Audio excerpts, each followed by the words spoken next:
어머니, 지금 당장 500만 원 이체해 주세요. 어머님, 제가 죽을 죄를 지었어요. 제발 한 번만 용서해 주세요. 안녕하십니까. 여러분께 제 이야기를 들려드리려고 합니다. 구독과 좋아요 눌러주시고 끝까지 들어주시단다면 감사하겠습니다. 그 추석이 유난히 쓸쓸했던 건지는 이제 와서 정확히 기억나지 않지만요. 벌써 시간이 꽤 지났는데도 그날의 기억만큼은 어제 일처럼 생생해요. 그 사건이 아니었다면 저는 아마 죽는 날까지 자식 눈치나 보면서 속 썩이는 뒷방 늙은이로 살았겠죠. 지금 와서 생각해보면 그날 며느리가 제 속을 뒤집어 놓은 게 오히려 천운이었다 싶기도 해요. 덕분에 정신이 번쩍 들었으니까요. 그날은 추석 전날이었어요. 눈을 뜨자마자 거실벽에 걸린 달력부터 쳐다봤죠. 빨간 동그라미가 쳐진 날짜를 보는데 묘한 기분이 들더라고요. 명절이라고 뭐 별거 있나요? 남들은 온 가족이 모여서 송편 빚고 성묘 가고 북적북적하지만 저는 남편 먼저 보내고 혼자 된 지 오래라 그런 호사는 바라지도 않았어요. 그저 아들 내외 얼굴이나 보고 손녀 예린이랑 송편이나 함께 빚으면 그걸로 족하다 생각했죠. 침대에서 일어나 거실로 나갔는데 집안이 절간처럼 고요했어요. 평소에는 그 고요함이 편안했는데 그날따라 유독 뼛속까지 파고드는 것처럼 시리더라고요. 주방으로 가서 습관처럼 냉장고 문을 열었어요. 전날 장을 봐둔 갈비며 나물 재료며 명절 음식 준비할 것들이 가득 들어 있었죠. 저는 강남 한복판에 50억짜리 대지를 가지고 있어요. 거기다 예금도 10억 가까이 되고요. 남편이 살아있을 때 함께 일군 재산이에요. 저는 40년 동안 동대문 포목점에서 새벽부터 밤까지 원단 팔면서 살았어요. 손가락이 갈라지고 허리가 휘어질 때까지 일해서 모은 돈으로 땅을 샀죠. 그 땅값이 천정부지로 뛰어서 지금은 부동산 부자 소리를 듣고 있지만 정작 제 75번째 추석 아침에는 전화 한 통 없는 처지가 되어 있었어요.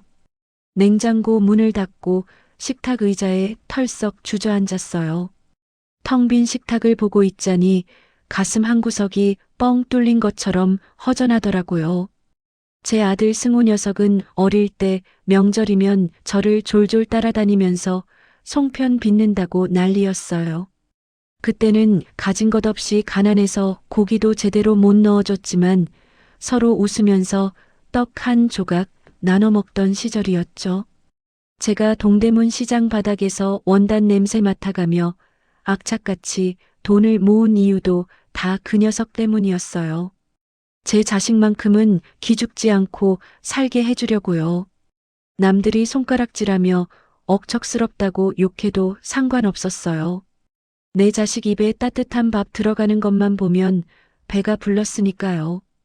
덕분에 지금은 남부럽지 않은 땅 부자 소리를 듣고 있지만 정작 제 추석 아침에는 찬밥 한 덩이도 얻어먹기 힘든 처지가 되어 있었죠.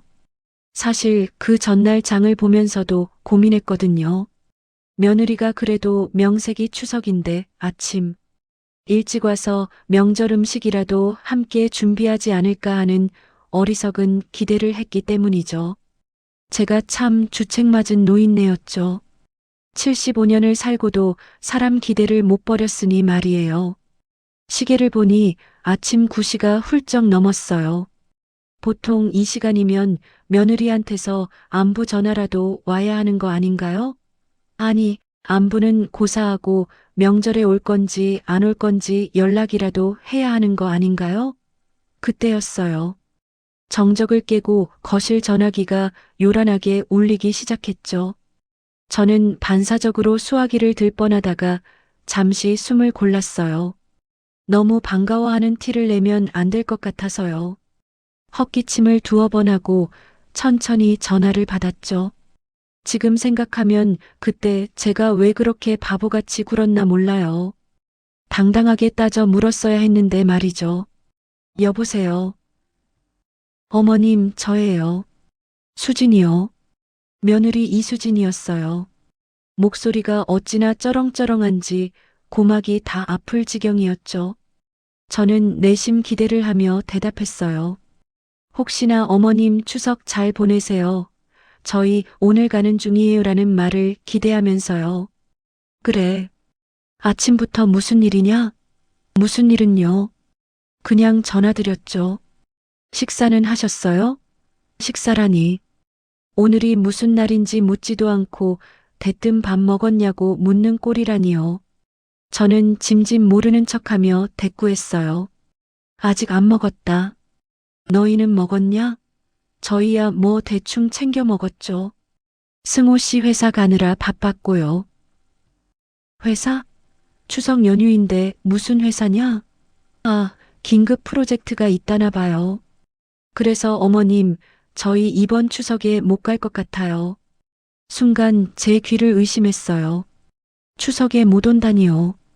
제가 몇 달 전부터 장을 보고 갈비를 재워두고 손녀 예린이 좋아하는 약과까지 미리 주문해뒀는데요.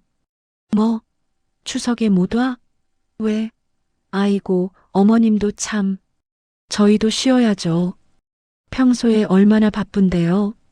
그리고 솔직히 말씀드리면 저 요즘 너무 지쳐서요.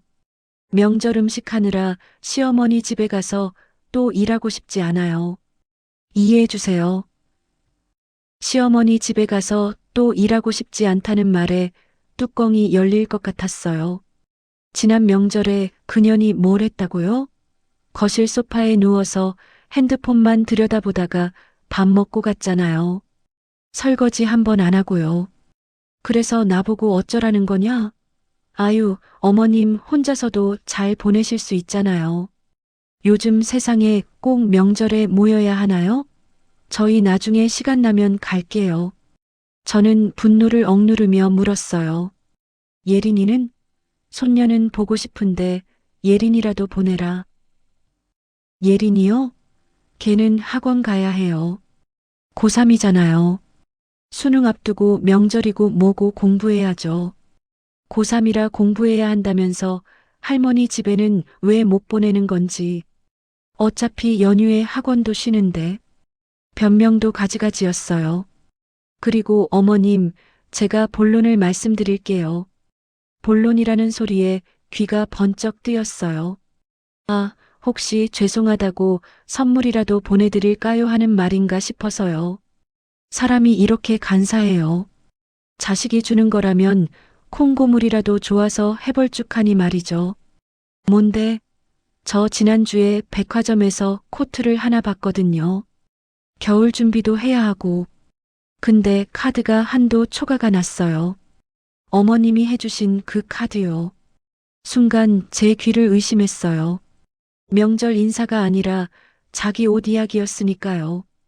기가 막혀서 말이 안 나왔지만 꾹 참고 물어봤어요. 그래서 나보고 어쩌라는 거냐? 아유, 어머님도 참 눈치 없게 왜 그러세요? 500만 원만 제 계좌로 보내주세요. 제가 다음 달에 아껴서 갚을게요. 아니면 어머님 예금 이자 들어온 거 있잖아요. 그걸로 해주셔도 되고요. 500만 원이요. 시어머니한테 명절 인사는커녕 찾아오지도 않겠다면서 대뜸 500만 원을 보내달라고요. 저는 기가 막혀서 물었어요. 너 오늘이 무슨 날인지 모르냐? 네. 오늘이 무슨 날인데요? 아, 추석 전날이죠. 알아요. 알면서 그러는 거냐? 며느리라는 년이 시어머니한테 명절에 오지도 않겠다면서 돈만 달라고? 아이, 어머님. 요즘 세상에 누가 그런 거 따져요. 저희가 마음으로 효도하면 되는 거죠. 그리고 어머님 돈 많으시잖아요. 강남 땅 팔면 몇십억인데 500만 원이 뭐 대수예요? 땅 팔면이라는 말에 결국 폭발하고 말았어요. 내가 지금 나보고 땅 팔라고 했냐? 내가 너희 집 해주고 승호차 뽑아주고 예린이 학원비 대준 게 얼만데 또 돈 달라는 소리가 나와?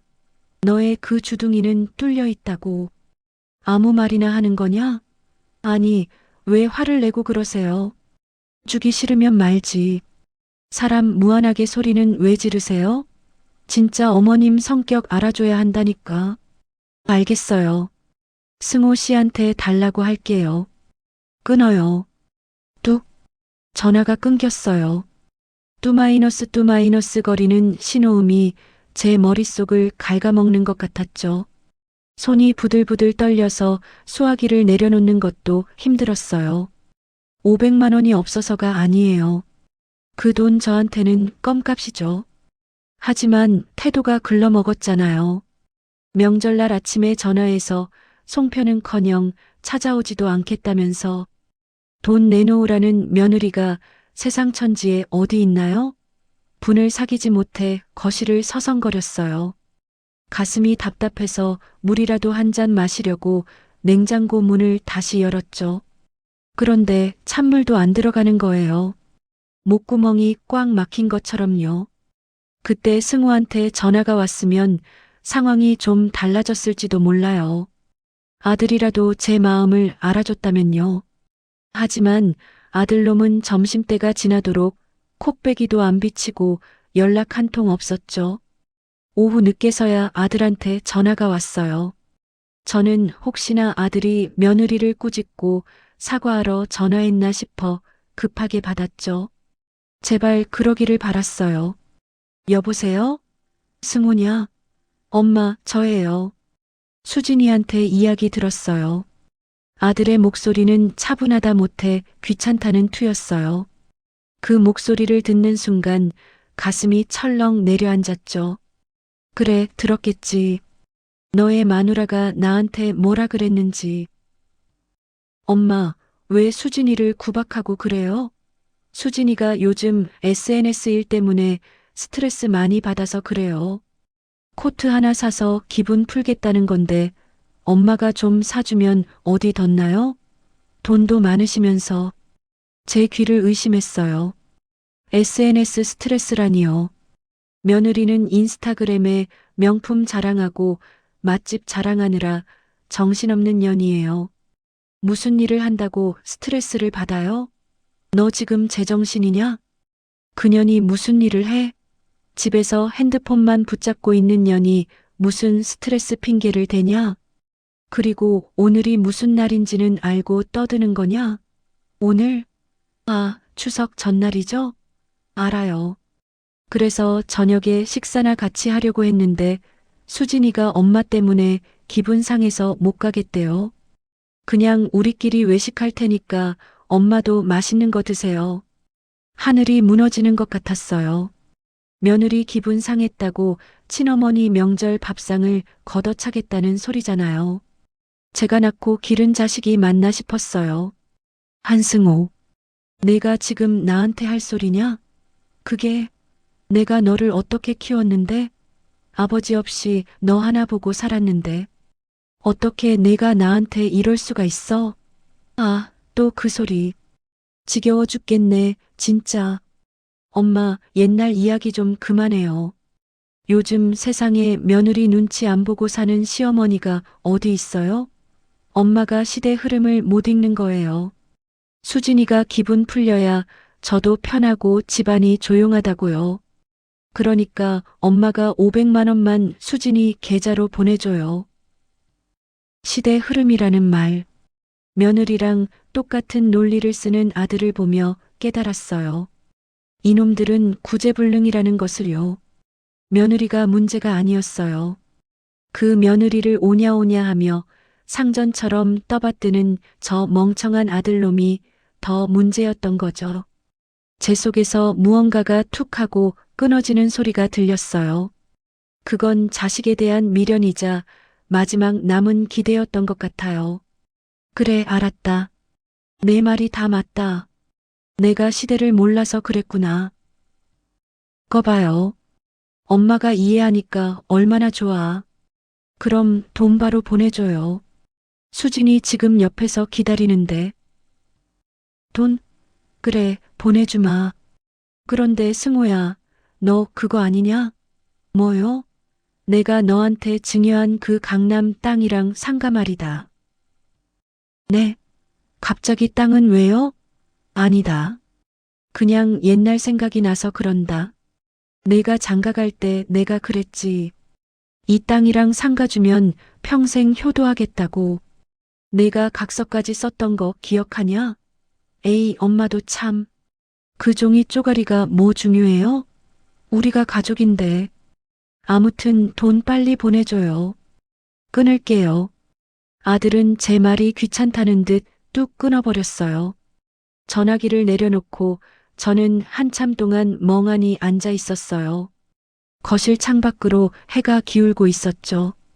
제 추석은 그렇게 저물어가고 있었어요. 송편 한 조각, 따뜻한 말 한마디 없이 돈 500만 원을 갈취하려는 자식들의 목소리만 남긴 채로요. 하지만 이상하게도 눈물은 나지 않았어요. 슬픔이 지나간 자리에 차가운 분노가 들어찼거든요. 저는 자리에서 벌떡 일어났어요. 그리고 안방으로 들어가 장롱 깊숙한 곳을 뒤지기 시작했죠. 먼지가 뽀얗게 쌓인 낡은 서류 가방을 꺼냈어요. 손이 떨렸지만 멈추지 않았죠. 가방을 열자 누렇게 바랜 서류 봉투 하나가 나왔어요. 부담부 증여 계약서. 몇 년 전 아들이 결혼한다고 땅 달라고 조를 때 법무사 민정이의 조언으로 써두었던 그 계약서였어요. 그때는 설마 이걸 다시 꺼내볼 일이 있을까 싶었죠. 자식이 부모한테 등 돌리는 일이 제 인생에 일어날까 싶었으니까요. 그런데 그날 추석이 계약서가 제 유일한 선물이 될 줄은 꿈에도 몰랐네요. 계약서 내용을 천천히 읽어 내려갔어요. 수증자 한승호는 증여자 한정순을 성실히 부양해야 하며 이를 이행하지 않을 시 증여를 해제하고 재산을 반환한다. 글자 하나하나가 제 눈에 콕콕 박히더라고요. 그래요. 저는 호구가 아니에요. 자식 사랑이라는 이름으로 눈먼 돈을 퍼주는 멍청한 노인네가 아니란 말이죠. 저는 40년을 전쟁터 같은 동대문 시장 바닥에서 살아남은 한정순이에요. 10원 한 장 벌기 위해 새벽 4시에 일어나서 원단 보따리 이고 나르던 여자란 말이에요. 그렇게 모은 피 같은 돈을 저런 배은망덕한 놈들에게 뺏길 수는 없었어요. 너희들이 감히 나를 호구 취급해? 좋아, 누가 이기나 한번 해보자. 저는 서류를 챙겨들고 거실로 나왔어요. 배가 고팠어요. 아까까지만 해도 입맛이 없었는데 이제는 뭐라도 씹어 삼키고 싶어졌거든요. 싸울 힘이 있어야 전쟁을 치르죠. 냉장고에서 어제 지은 밥을 꺼내 물에 말았어요. 그리고 김치를 얹어 한 입 가득 밀어 넣었죠. 매콤한 김치 맛이 입안에 퍼지면서 정신이 번쩍 들더라고요. 이 밥을 다 먹고 나면 저는 더 이상 예전의 헌신적인 엄마가 아닐 거예요. 제 돈, 제 땅, 제 인생 전부 다 도로 찾아올 거니까요. 500만 원. 그깟 돈 때문에 부모를 버린 대가를 톡톡히 치르게 해주마 다짐했죠. 식사를 마치고 달력을 봤어요. 그날 추석 전날 옆에 작게 메모를 남겼어요. 다시 태어난 날. 그날은 명절이 아니라 한정순이라는 여자가 자신의 인생을 되찾기로 결심한 첫 번째 날이 되었으니까요. 저는 전화기를 들어 친구 영자한테 전화를 걸었어요. 영자 딸 민정이가 법무사 일을 하고 있어서 법적인 문제는 꽉 잡고 있거든요. 신호음이 몇 번 가기도 전에 영자가 전화를 받았어요. 정순아. 추석인데 웬일이야? 영자야, 고맙다. 그런데 축하 인사는 나중에 듣자. 민정이 내일 사무실 있냐? 나 좀 들러야겠다. 무슨 일 있어? 목소리가 왜 그래? 일은 무슨. 그냥 오래된 서류 하나 정리하려고 그런다. 민정이가 전에 말했던 그 불효자 방지법인가 뭔가 하는 거. 그거 아직 유효한 거지? 아, 부담부 증여 말하는 거야? 당연하지. 왜? 승호가 뭐 속 썩여? 속 썩이는 정도가 아니라 아주 제 속을 뒤집어 놓는구나. 자세한 건 내일 가서 이야기하자. 민정이한테 시간 비워두라고 해라. 알겠어. 내일 보자. 전화를 끊고 나니 마음이 한결 가벼워졌어요. 창밖은 이미 어둑어둑해져 있었지만 제 눈은 그 어느 때보다 형형하게 빛나고 있었죠. 식탁 위에 올려진 500만 원 요구 문자 메시지가 반짝거렸어요. 며느리가 계좌번호를 찍어 보낸 거였죠. 저는 그 문자를 보며 허둥웃음을 지었어요. 그래, 보내주마. 500만 원이 아니라 너희 인생에서 가장 비싼 청구서를 보내주마. 저는 휴대폰을 끄고 안방으로 들어갔어요. 내일 아침 일찍 움직이려면 푹 자야 했거든요. 잠자리에 누웠지만 잠이 올 것 같지는 않았어요. 하지만 억지로 눈을 감았죠. 내일 아침 해가 뜨면 저는 더 이상 아들 눈치나 보는 뒷방 늙은이가 아닐 테니까요. 전쟁의 서막은 이미 올랐고 저는 물러설 생각이 추호도 없었죠. 천장 무늬를 세며 지난 세월을 되짚어 봤어요. 남편 죽고 억척스럽게 살았던 기억, 아들 하나. 잘 키우겠다고 제 입에 들어가는 것 아꼈던 기억들이 주마등처럼 스쳐 지나갔어요. 비 오는 날 원단 보따리 이다가 넘어져 무릎이 깨져도 아들. 학비 낼 생각에 아픈 줄도 모르고 일어났던 날들도 있었죠. 그때는 그게 행복인 줄 알았는데 지금 보니 그게 다 족쇄였네요. 이제 그 족쇄를 제 손으로 끊어낼 차례가 온 거죠. 다음 날 아침 알람이 울리기도 전에 눈이 떠지더라고요. 전날 밤 분하고 억울해서 잠을 설치지 않았냐고요? 천만에요. 오히려 전쟁터에 나가는 장수처럼 비장한 각오를 다지느라 가슴이 두근거려서 깼죠. 침대에서 일어나자마자 거울 앞에 섰어요. 거울 속에 비친 늙은 여자가 저를 빤히 쳐다보고 있더라고요. 주름진 얼굴에 흰머리가 희끗희끗 영락없는 칠순 넘은 노인이었죠. 하지만 그날만큼은 눈빛이 달랐어요. 저는 옷장에서 제일 아끼는 검정색 정장을 꺼내 입었어요. 남편 장례식 때 입고 아들 결혼식 때 입었던 제 인생의 중요 행사 때마다 함께했던 옷이었죠. 목에는 진주 목걸이를 걸고 입술에는 붉은 립스틱을 꽉 채워 발랐어요. 마치 갑옷을 입는 기분이랄까요? 간단하게 누룽지를 끓여 속을 채우고 집을 나섰어요. 추석 아침 공기가 상쾌하더라고요. 택시를 잡아 타고 민정이 사무실로 향했죠. 민정이는 영자딸인데 어릴 때부터 제가 예뻐한 아이라 저를 이모처럼 따르는 애예요. 사무실 문을 열고 들어가니 민정이가 눈이 휘둥그레져서 달려나오더라고요. 이모, 추석 아침부터 웬일이세요? 어디 가세요?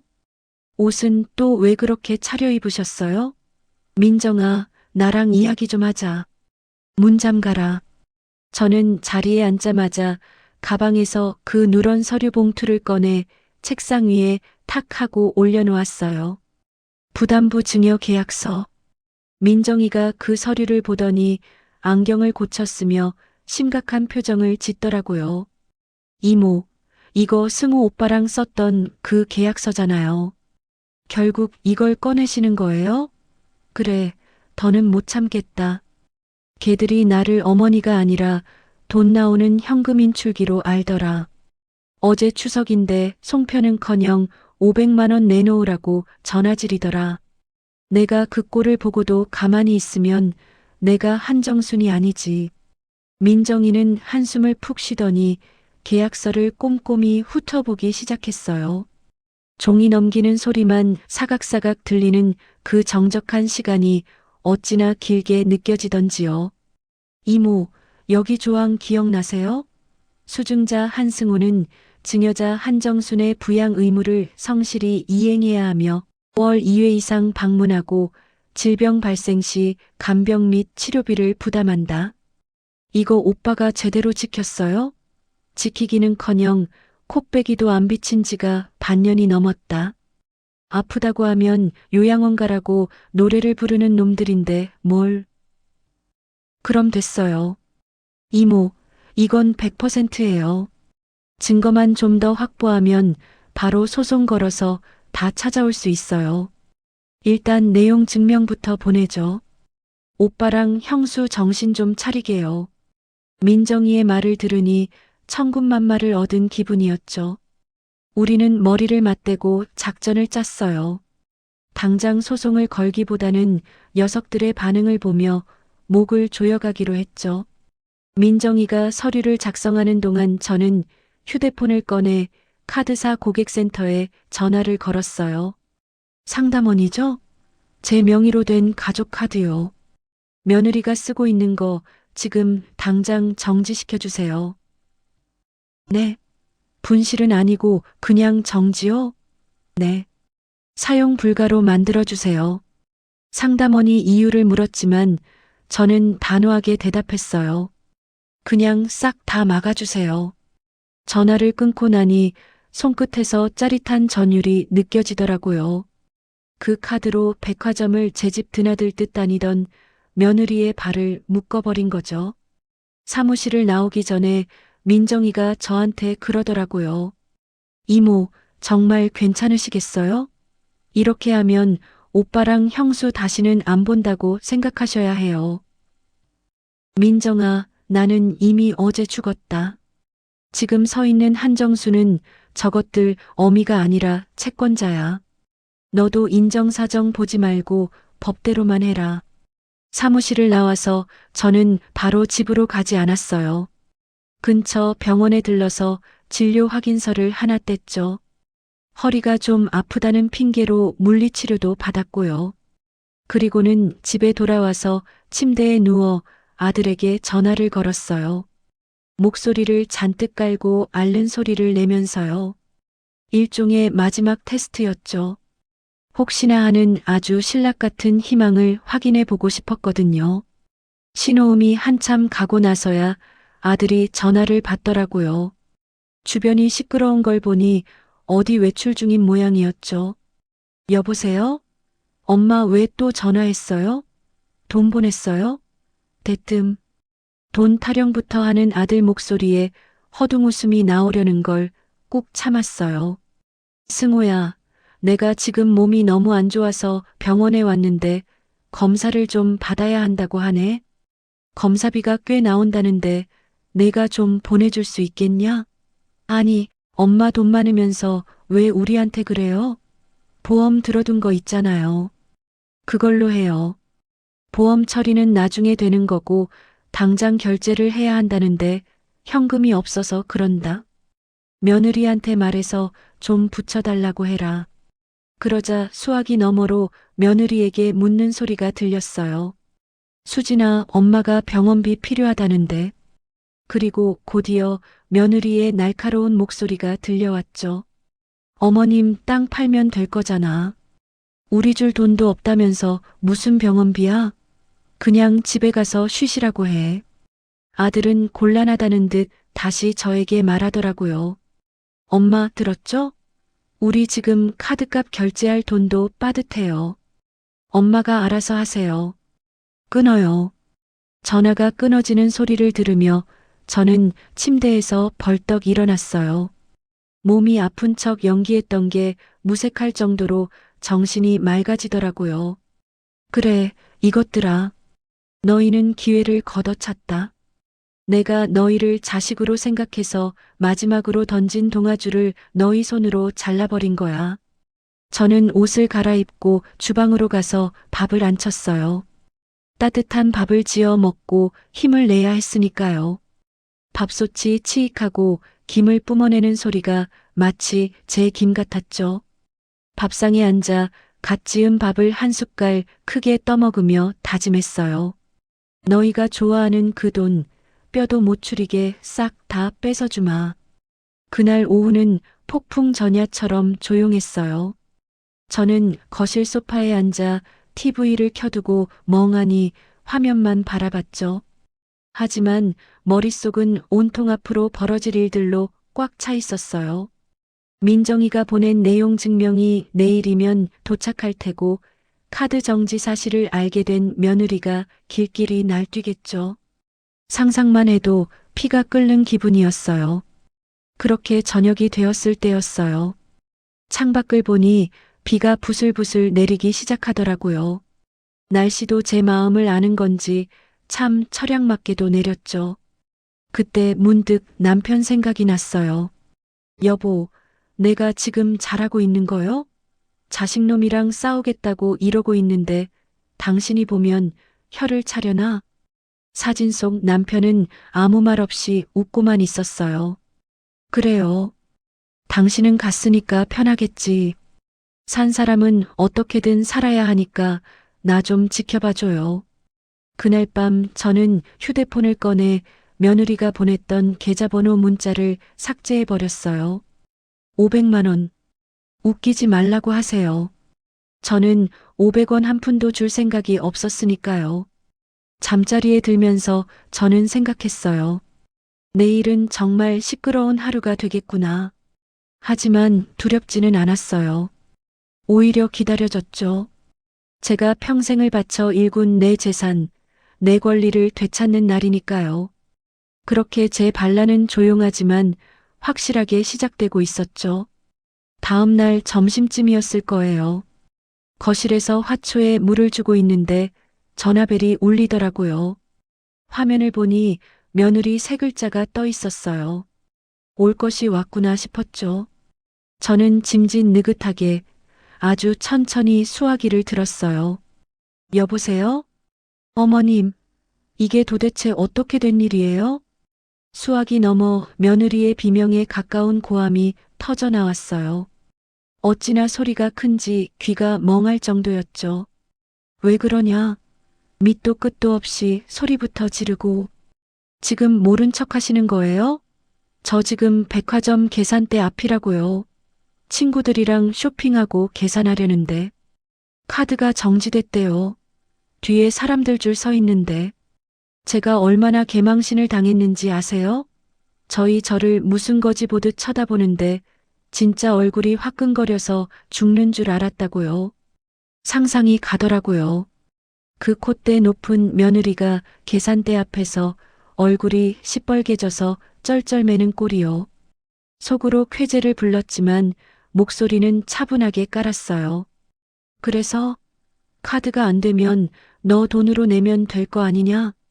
제 돈이 어디 있어요? 생활비 카드 어머님이 주신 거잖아요. 아니, 갑자기 왜 정지를 시켜요? 500만 원 안 보내주신 것도 서러운데 카드까지 막아요? 진짜 너무하신 거 아니에요? 수진아, 내가 착각하는 게 하나 있는데 그 카드는 내 명이다. 내가 내 카드 정지시키는데 너한테 허락받아야 하냐? 그리고 너의 남편이 그러더구나. 너희 돈 없어서 병원비도 못 보태준다고. 돈도 없는 것들이 무슨 백화점 쇼핑이냐? 분수에 맞게 살아라. 제 말에 며느리는 잠시 말을 잇지 못하더니 곧이어 악에 받친 목소리로 소리쳤어요. 와, 진짜 어머님 갈 때까지 가시네요. 두고 봐요. 저 지금 당장 갈 거니까 문 열어두세요. 전화가 뚝 끊겼어요. 씩씩거리며 달려올 며느리의 모습이 눈에 선했죠. 저는 인터폰 전원을 확인하고 현관문 걸쇠를 단단히 걸어 잠갔어요. 절대로 문을 열어줄 생각이 없었거든요. 1시간쯤 지났을까요? 밖에서 쿵쿵거리는 소리가 들리더니 초인종이 미친 듯이 울리기 시작했어요. 인터폰 화면을 보니 며느리가 씩씩거리며 서 있고 그 뒤에 아들이 쭈뼛거리며 서 있더라고요. 아들놈은 회사에서 끌려왔는지 넥타이도 풀린 채였어요.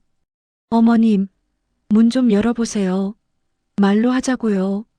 며느리가 현관문을 발로 차며 고래고래 소리를 질렀어요. 아파트라 소리가 다 울릴 텐데 창피한 줄도 모르고 날뛰더라고요. 저는 인터폰 수화기를 들고 차갑게 말했어요. 돌아가라. 할 말 없다. 엄마, 나예요, 승호. 문 좀 열어줘요. 수진이가 오해한 거 풀러왔어요. 아들이 애원하듯 말했지만 저는 꿈쩍도 안 했어요. 오해? 오해 같은 소리 하고 있네. 너희들 병원비는 없다면서 쇼핑할 돈은 있더냐? 내가 내 아들이고 며느리인 건 어제로 끝났다. 내 집 앞에서 행패 부리지 말고 썩 꺼져. 아니, 어머님, 카드는 풀어주셔야죠. 당장 다음 주에 예린이 학원비 결제해야 하는데 어쩌라고요? 끝까지 돈 타령인 며느리를 보며 저는 혀를 찼어요. 너의 자식 학원비를 왜 내 카드로 내냐? 너희가 벌어서 너희가 가르쳐라. 그리고 조만간 등기 하나 갈 거다. 그거 받으면 짐 쌀 준비나 해라. 등기요? 무슨 등기요? 보면 안다. 더 이상 시끄럽게 하면 경비실에 신고해서 쫓아낼 테니까 좋은 말로 할 때 가라. 저는 인터폰을 끊어버렸어요. 밖에서 며느리가 악을 쓰고 문을 두드리는 소리가 한참 동안 이어졌지만 저는 거실 소파에 앉아 귀를 막고 있었어요. 이웃들이 웅성거리는 소리도 들렸지만 상관없었죠. 어차피 망신은 제가 아니라 저들이 당하는 거니까요. 한참 뒤에야 밖이 조용해지더라고요.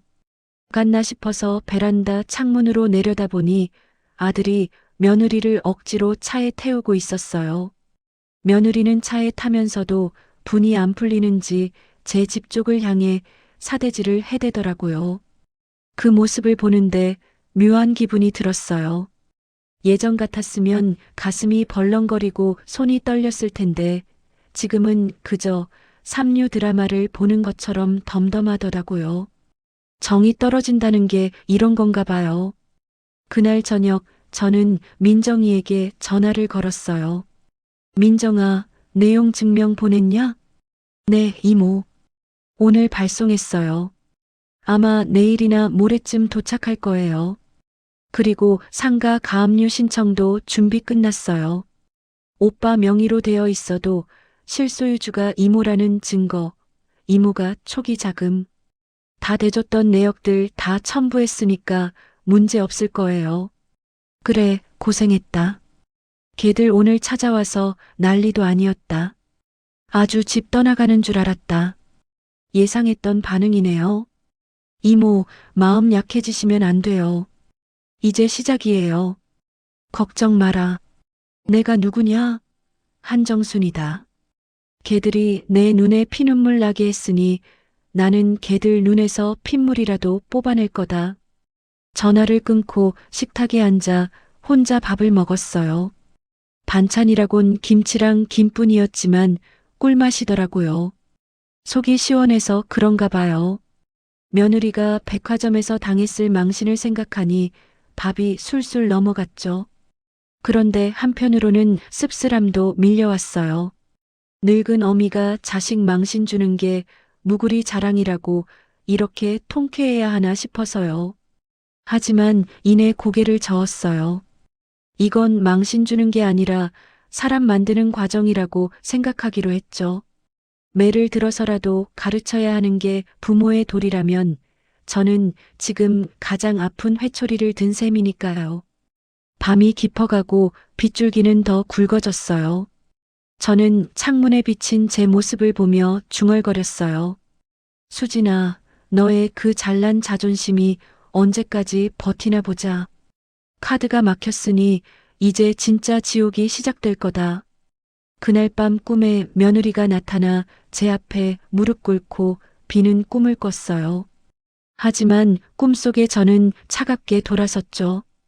현실에서도 그럴 수 있을지 아니면 또 정에 이끌려 무너질지 저조차도 알 수 없었지만 적어도 지금의 분노만큼은 진짜였어요. 날이 밝으면 그들에게 도착할 폭탄을 생각하며 저는 잠을 청했답니다. 다음 날 저는 일부러 집에 있지 않고 아침 일찍 경로당에 마시를 나갔어요.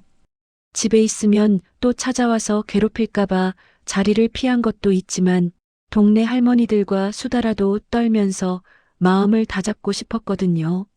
한창 화투를 치며 웃고 떠드는데 휴대폰이 울리더라고요. 아들이었어요. 드디어 폭탄이 터졌구나 싶었죠. 전화를 받자마자 아들의 다급한 목소리가 들려왔어요. 엄마, 이게 뭐예요? 내용 증명이라니요? 증여 해제, 재산 반환 소송? 이게 다 무슨 소리예요? 아들의 목소리가 파르르 떨리고 있었어요. 법원 마크가 찍힌 봉투를 받고 얼마나 놀랐을지 안 봐도 훤했죠. 글자 그대로다. 내가 한글을 못 읽는 것도 아니고 왜 묻냐? 내가 준 거 다 도로 내놓으라는 소리다. 엄마, 진짜 왜 그래요? 우리가 뭘 그렇게 잘못했다고 소송까지 걸어요? 가족끼리. 가족? 너희가 언제 나를 가족 취급했냐? 너의 처는 시어머니 명절에 돈이나 뜯어내려 하고 너는 마누라 치마폭에 쌓여서 어미는 뒷전이고 나는 그런 가족 필요 없다. 법대로 할 테니 그리 알아라. 엄마, 잠깐만요. 상가 통장이 막혔어요. 임대료 입금해야 하는데 출금이 안 된다고요. 민정이가 일처리를 아주 확실하게 했나 보더라고요. 가압류가 이렇게 빨리 들어갈 줄은 저도 몰랐는데 말이죠. 당연하지. 그 상가 보증금이랑 권리금 다 내 돈이지 않냐? 내 돈 찾으려고 묶어둔 건데 뭐가 문제냐? 엄마, 이러면 우리 다 죽어요. 당장 오늘 관리비 결제 못하면 세입자들 난리 난다고요. 제발 통장만이라도 풀어줘요. 아들이 울먹거리는 소리가 들렸지만 저는 눈 하나 깜짝 안 했어요. 너의 사정은 내가 알아서 해라. 500만 원 없어서 쩔쩔매는 놈들이 상가는 어떻게 운영하려고 그러냐? 능력 없으면 팔아라. 전화를 뚝 끊어버렸어요. 옆에서 화투를 치던 김할머니가 눈을 동그랗게 뜨고 묻더라고요. 정순 씨, 무슨 일 있어? 아들한테 왜 그렇게 매몰차게 굴어? 아유, 말도 마세요. 자식놈 버르장머리 고치느라 그러죠. 내 속이 문드러져도 이번에는 아주 뿌리를 뽑아야겠어요. 저는 쓴웃음을 지으며 패를 내려놓았어요. 속은 쓰리지만 여기서 멈추면 죽도 밥도 안 된다는 걸 잘 알고 있었으니까요. 그날 저녁 집에 돌아오니 현관문 앞에 누군가 쭈그리고 앉아 있더라고요. 아들 승우였어요.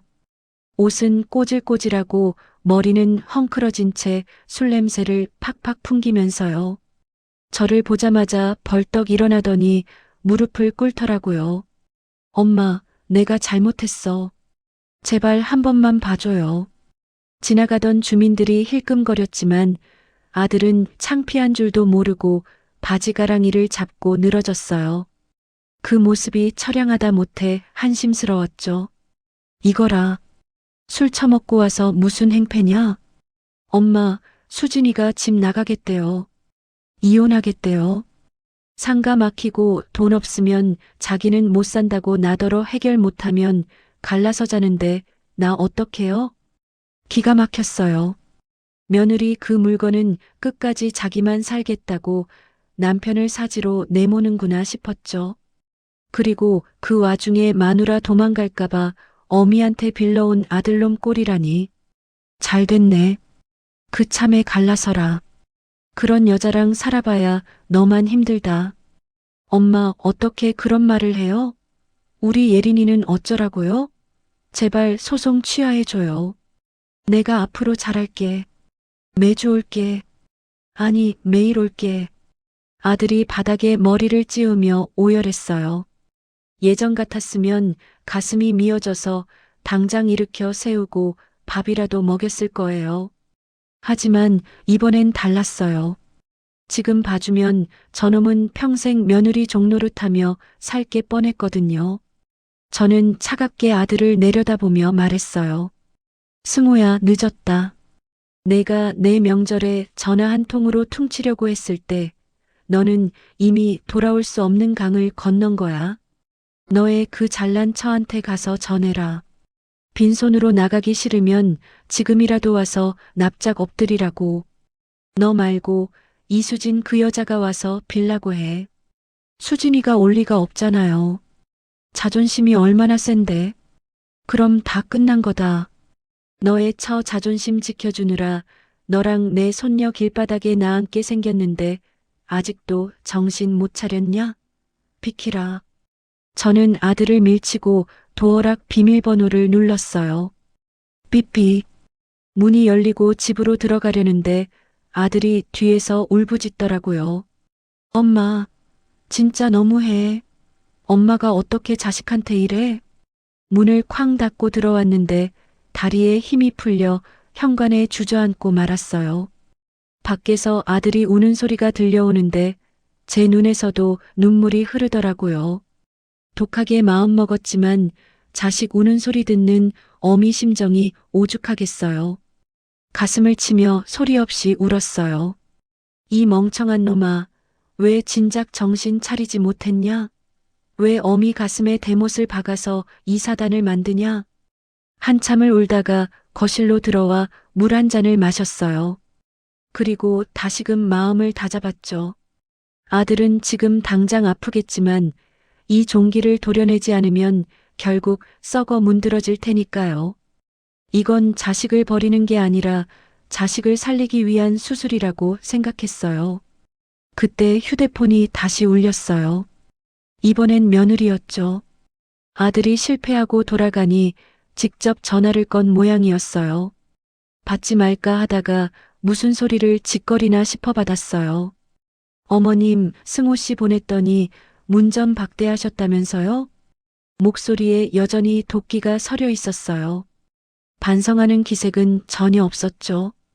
그래서 내가 따지러 전화했냐? 진짜 말이 안 통하시네. 좋아요. 법대로 하신다고요? 저희도 가만히 안 있어요. 변호사 알아보고 있다고요. 어머님이 증여해 주신 거 이미 몇 년 지났는데 이제 와서 뺏는 거 말도 안 되는 거 아시죠? 저희도 맞소송 걸 거예요. 적반하장도 유분수지 맞소송이라니요. 그 뻔뻔함에 허둥웃음이 나왔어요. 그래, 해봐라. 너희 돈 없어서 변호사 선임비나 있겠냐? 나는 내 전 재산 다 털어서라도 너희 알거지로 만들 거니까 어디 한번 끝까지 가보자. 내가 이기나 이 늙은이가 이기나? 두고 봐. 두고 봐요. 나중에 후회하지 마시고요. 전화를 끊고 나서 저는 민정이에게 문자를 보냈어요. 진행해라. 짐 뺄 준비시켜. 이제 진짜 전쟁이었어요. 며느리는 아직 상황 파악을 제대로 못하고 있는 것 같았어요. 제 재력이 어느 정도인지 그리고 법이 누구 편인지 전혀 모르는 눈치였죠. 저는 창밖을 보며 싸늘하게 웃었어요. 수진아, 내가 세상 물정을 몰라도 너무 모르는구나. 시어머니 돈이 우습게 보였지?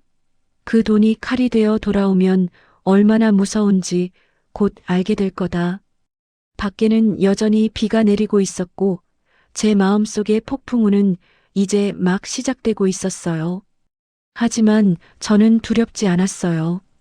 잃을 게 없는 사람은 무서운 법이니까요. 그리고 저는 이미 자식이라는 제 인생의 가장 큰 부분을 잃었다고 생각했기에 더 이상 거칠 것이 없었죠. 그렇게 밤은 깊어갔고 그들의 파멸은 초침 소리와 함께 점점 더 가까워지고 있었답니다. 소송 전쟁이 마무리되고 법원의 집행관들이 들이닥쳤을 때 그들의 표정을 제가 직접 보지 못한 게 천추의 한이 될 뻔했죠. 하지만 저는 그보다 더 비참한 꼴을 제 두 눈으로 똑똑히 확인하기 위해 이사 가는 날 일부러 그 집 앞을 찾아갔어요. 물론 제 모습을 드러내지는 않았어요. 아파트 단지 건너편에 있는 카페 2층 창가에서도 가장 구석진 자리에 앉아 선글라스를 끼고 지켜봤죠. 오전에 이사 트럭이 아파트 입구로 들어서고 사다리차가 윙윙거리는 기계음을 내며 올라가는 걸 보니 가슴이 묘하게 쿵쿵거리더라고요. 저 집, 제가 아들 장가 보낼 때 최고급 자재 써서 인테리어까지 싹 다 해서 사준 집이었잖아요.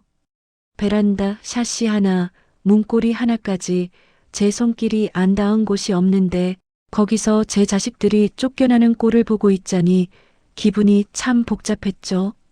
속이 시원하면서도 한편으로는 뱃속 창자가 꼬이는 듯한 아픔이 동시에 느껴졌거든요. 창문이 뜯기고 이삿짐이 하나둘 내려오는데 정말 가관이었어요. 며느리가 결혼할 때 혼수로 사달라고 졸랐던 그 덩치 큰 이탈리아제 가죽 소파가 사다리차에 실려 내려오는데 며느리가 밑에서 발을 동동 구르는 게 보이더라고요. 혹여나 가죽에 기스라도 날까봐 안절부절 못하는 꼴이 참 우스웠죠. 당장 몸 누일 집을 잃게 생겼는데 소파 가죽 긁히는 게 문제인가 싶어서요. 저 물건이 자기 자존심의 마지막 보루라고 생각했나 봐요. 아들 승호는 트럭 화물칸에 쭈그리고 앉아 줄담배만 뻑뻑 피워대고 있었어요. 어깨가 축 처진 게 전쟁터에서 패배하고 돌아온 병사가 따로 없었죠. 지나가는 주민들이 수군거리는 게 여기까지 들리는 듯 했어요. 저 집 망했대. 시어머니한테 되든 바가 쫓겨난다며? 동네방네 소문이 다 났으니 얼마나 얼굴이 화끈거리고 쪽팔리겠어요. 그 잘난 자존심 세우던 며느리 이수진이 고개를 푹 숙이고 입술을 깨무는 걸 보니 쓴 커피가 입안에서 단내처럼 느껴질 지경이었죠. 잠시 후 며느리가 이사업체 직원과 실랑이를 벌이는 장면이 포착됐어요. 멀어서 소리는 안 들렸지만 손짓발짓을 하는 걸 보니 추가 비용 문제인지 아니면 짐을 함부로 다뤘다는 건지 사대질을 해대더라고요. 예전 같으면 기고만장해서 고래고래 소리를 지르고 관리실까지 쫓아가 난리를 쳤겠지만 그날은 목소리에 힘이 하나도 없어 보였어요. 결국 직원이 짜증 섞인 얼굴로 손사래를 흔들며 뭐라 대꾸하자 며느리가 입을 다물더군요. 돈 없으면 목소리도 작아지는 법이라는 걸. 자본주의 사회의 냉혹한 진리를 저 아이도 이제야 배우는 중이었겠죠.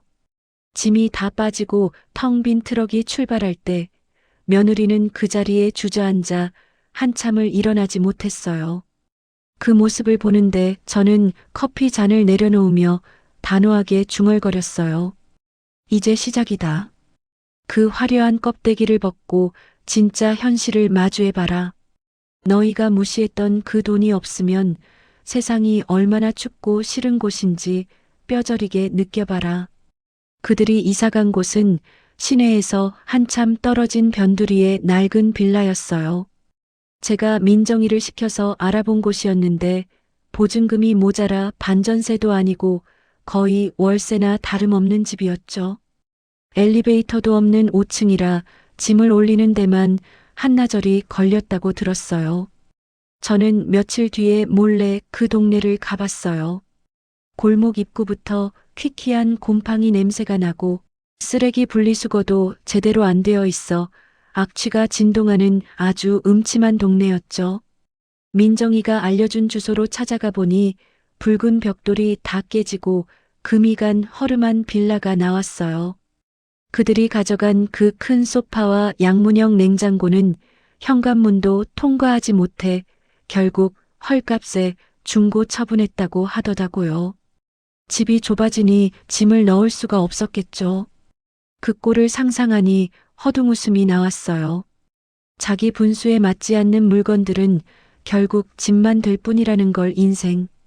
75년 산 저는 아는데 저들은 몰랐던 거죠. 그 좁은 방에 짐을 구겨 넣느라 얼마나 진땀을 뺐을지 안 봐도 비디오였어요.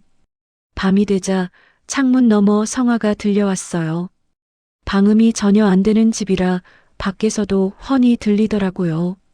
벽이 종이장처럼 얇은 모양이었어요. 한승호, 이게 다 너 때문이야. 엄마한테 가서 좀 더 빌지 그랬어. 무릎이라도 꿇고 싹싹 빌었어야지. 너는 자존심도 없어? 처자식이 길바닥에 나앉게 생겼는데 거기서 그냥 왔어? 며느리의 앙칼진 목소리가 골목을 울렸어요. 내가 500만 원만 달라고 안 했어도 이 사단 안 났잖아. 왜 나한테만 그래? 너 그놈의 명품병 때문에 우리 집안이 이 꼴 난 거 몰라? 엄마가 오죽하면 그랬겠냐고. 뭐? 명품병, 너 지금 말 다 했어? 내가 이 구석방에서 거지처럼 애 키우면서 살아야 해? 당장 가서 돈 구해와. 어디 가서 사채라도 쓰란 말이야. 나 이대로는 못 살아. 와장창. 무언가 깨지는 소리가 들렸어요. 그릇이 깨지는 소리인지 아니면 그들의 남은 정이 깨지는 소리인지 분간이 안 갔죠. 예전 그 넓은 아파트에서는 싸우는 소리도 잘 안 들렸는데 여기선 숨소리까지 들릴 판이었죠. 손녀 예린이가 겁에 질려 앙앙 우는 소리가 들리는데 가슴이 찢어질 것 같았어요. 아이가 무슨 죄가 있겠어요? 못난 부모 만난 죄밖에 없죠. 당장이라도 올라가서 손녀 예린이만이라도 데리고 나오고 싶었지만 제가 지금 개입하면 모든 게 도로아미타불 될 게 뻔했기에 저는 입술을 피가 나도록 깨물며 발길을 돌렸어요. 돌아오는 길에 생각했어요. 며느리 이수진, 평생 손에 물 한 방울 안 묻히고 살 줄 알았겠지만 이제 곰팡이 핀 벽지와 바퀴벌레가 기어다니는 방바닥을 보며 무슨 생각을 할까 하고요. 그 눅눅한 현실의 냄새가 코 속 깊이 박혀야 정신을 차릴 텐데 말이죠. 상가도 문을 닫고 아들은 대리운전을 나가기 시작했어요. 기술도 없고 체력도 약한 놈이 밤새 차 끌고 다니니 매일 피곤해 절어 살았죠. 하지만 생활비는 턱없이 부족했을 거예요. 월세 내랴 예린이 학원비는 죽어도 못 끊겠다고 고집 피우랴 밀린 카드값 갚으랴. 결국 며느리도 생활 전선에 뛰어들 수밖에 없었죠. 소식통을 통해 들으니 며느리가 동네 식당에서 설거지 알바를 시작했다더군요. 평소 내 손은 명품 가방만 들어야 해라고 떠들던 그 고운 손이 고무장갑 속으로 들어간 거죠. 식당 주방 일이 얼마나 고된지 저는 잘 알아요. 저도 젊었을 때 안 해본 일이 없으니까요. 어느 날 점심시간이 지나고 손님이 뜸할 때쯤 저는 그 식당에 손님인 척 들어갔어요. 물론 챙이 넓은 모자와 마스크로 얼굴을 가리고 구석 자리에 앉았죠. 주방이 살짝 보이는 자리였어요. 산더미처럼 쌓인 그릇들 사이로 며느리의 뒷모습이 보였어요. 머리는 질끈 묶고 앞치마는 국물 자국으로 얼룩덜룩한 채 땀을 뻘뻘 흘리며 설거지를 하고 있더라고요. 뜨거운 물에 손을 담갔다가 찬물에 헹궜다가 쉴 새 없이 움직이는 모습이 애처로워 보일 지경이었죠. 아줌마, 여기 물컵 좀 빨리 씻어줘요. 손님 기다리잖아. 동작이 왜 이렇게 굼떠? 집에서 살림 안 해봤어? 사장이 소리를 벽지르자 며느리가 허둥지둥 컵을 씻어 내밀었어요. 죄송합니다. 빨리 할게요. 죄송합니다. 그 도도하던 목소리는 온데간데없고 기어 들어가는 목소리로 사과만 연신 해대더군요. 고무장갑을 벗은 손을 잠깐 봤는데 벌겋게 부르터 있었어요. 습진이 생긴 건지 계속 긁어대더라고요. 점심 장사가 끝나고 직원들이 밥을 먹는데 며느리는 구석에 쭈그리고 앉아 남은 반찬에 밥을 비벼 먹고 있었어요. 예전 같으면 이런 개밥 같은 걸 어떻게 먹어 하고 쳐다도 안 봤을 음식들을 허겁지겁 입에 넣는 걸 보니 배고픔 앞엔 장사 없구나 싶었죠. 눈물을 훔치며 밥을 삼키는 모습을 보니 저게 사람 사는 건가 싶기도 했고요. 그 모습을 보는데 통쾌함보다는 애잔함이 먼저 들었어요. 저도 사람인지라 며느리가 고생하는 걸 보니 마음이 편치만은 않더라고요.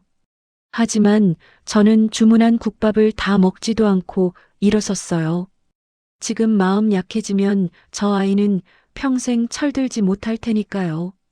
계산대에서 현금을 내밀며 사장에게 툭 던지듯 말했죠. 주방에 설거지하는 새댁일 잘하던데 이거 팁이라고 전해줘요. 고기라도 좀 사 먹으라고 10,000원짜리 한 장을 더 얹어주고 나왔어요. 며느리가 그걸 받고 무슨 표정을 지을지 혹시라도 저인 걸 눈치챌지는 모르겠지만 그게 시어머니로서 베풀 수 있는 마지막 잡이라고 생각했죠. 식당 문을 나서는데 찬바람이 불어왔어요. 며느리의 그 거친 손이 자꾸 눈앞에 어른거려서 그날은 저도 집에 와서 소화제를 먹어야 했답니다. 가슴 한구석이 꽉 막힌 것처럼 답답해서 밤새 뒤척였어요. 그렇게 몇 달이 흘렀어요. 고생을 모르고 살던 몸이 갑자기 고된 노동에 시달리니 탈이 날 수밖에 없었죠. 며느리가 심한 몸살 감기에 걸렸다는 소식을 들었어요. 아들은 지방 출장 가서 며칠째 집에 못 오고 있고 손녀 예린이는 학교 갔다가 학원 뺑뺑이를 도느라 늦게나 들어오는 상황이었죠. 텅 빈 월세방에 혼자 누워 끙끙 앓고 있을 며느리를 생각하니 마음이 편치 않았어요. 열이 펄펄 끓어서 물 한 모금 마시기도 힘들 텐데 누가 곁에서 챙겨줄까 싶었죠. 약이라도 사다 먹었는지 밥은 먹었는지 걱정이 꼬리에 꼬리를 물더라고요. 그래도 명색이 친정이라는 사람들은 뭘 하나 싶어 알아봤죠. 며느리가 아픈 몸을 이끌고 친정 엄마한테 전화를 걸었다고 하더라고요. 제가 알기로는 그 사돈 여편네도 보통 내기가 아니거든요. 자기 딸 귀한 줄만 알고 사위 돈은 물 쓰듯 쓰는 여자였으니까요. 엄마, 나 너무 아파. 몸이 불덩이 같아. 와서 죽 좀 끓여주면 안 돼? 예린이도 좀 봐주고. 나 진짜 힘들어. 그런데 그 친정 엄마라는 사람 반응이 걸작이었대요. 수화기 너머로 들려오는 소리가 아주 가관이었다고 나중에 며느리가 울면서 이야기해 주더라고요. 야, 내가 지금 친구들이랑 제주도 놀러 왔는데 거길 어떻게 가냐? 비행기표도 없어. 그리고 너 시댁에서 쫓겨나서 그 꼴로 사는데 내가 가서 볼 면목이 있니? 내가 알아서 해라. 돈 필요하다는 소리는 하지 말고 나 이번 여행도 겨우 마련해서 온 거야. 끊어. 매정하게 전화를 끊어버렸다는 거예요. 며느리는 그 전화를 붙들고 펑펑 울었겠죠. 믿었던 친정 식구들마저 돈 떨어지니 남보다 못하게 구는 걸 뼈저리게 느꼈을 테니까요. 그동안 시댁돈, 제 주머니에서 나온 돈 가져다가 친정 퍼줄 때는 우리 딸 효녀네, 우리 사위 최고네 하며 둥기둥기 하더니 끈 떨어지니 바로 손절하는 꼴이라니 제가 다 화가 나더라고요. 결국 며느리는 고열에 시달리며 방바닥을 기어다니다가 탈진 상태가 되었다고 해요. 물 한 모금 떠다 줄 사람 없는 그 좁은 방 안에서 며느리는 처음으로 자신의 지난 날을 되돌아봤을 거예요. 시어머니가 끓여주던 따뜻한 밥, 아플 때마다 챙겨주던 보약, 그 모든 게 당연한 게 아니었다는 걸 뼛속 깊이 깨닫는 시간이었겠죠. 그날 밤 저는 도저히 잠이 안 와서 주방으로 나갔어요. 시계를 보니 새벽 2시가 넘었더라고요. 냉동실에 얼려둔 전복을 꺼내 씻고 쌀을 불렸죠. 내가 미쳤지. 이 새벽에 누구 좋으라고 죽을 끓여. 독하게 마음 먹어놓고 또 이러네. 하면서도 손은 멈추지 않았어요. 참기름 냄새가 고소하게 퍼지고 냄비에서 보글보글 끓어오르는 죽 냄새가 온 집안을 채웠어요. 정성스럽게 끓인 전복죽을 보온통에 꾹꾹 눌러 담고 감기약이랑 해열제, 그리고 며느리가 평소 입맛 없을 때 좋아하던 시원한 물김치까지 챙겼어요. 이 물김치 제가 담근 거라 며느리가 입덧할 때도 이것만 찾았었거든요. 새벽 4시쯤 사람들이 다 잠든 시간에 택시를 타고 며느리의 빌라로 갔어요. 도둑냥이처럼 살금살금 계단을 올라가 5층 문 앞에 섰죠. 방음이 안 되는 낡은 문 너머로 기침 소리가 콜록콜록 들려오더라고요. 그 소리를 듣는데 마음이 짠했어요. 배를 누를까 하다가 관뒀어요. 얼굴 보고 생색 내려고 온 게 아니었으니까요. 지금 제 얼굴을 보면 저 아이가 편하게 먹지도 못할 테고요. 문고리에 죽이 든 쇼핑백을 걸어두고 포스트잇에 삐뚤빼뚤하게 한마디 적어 붙였어요.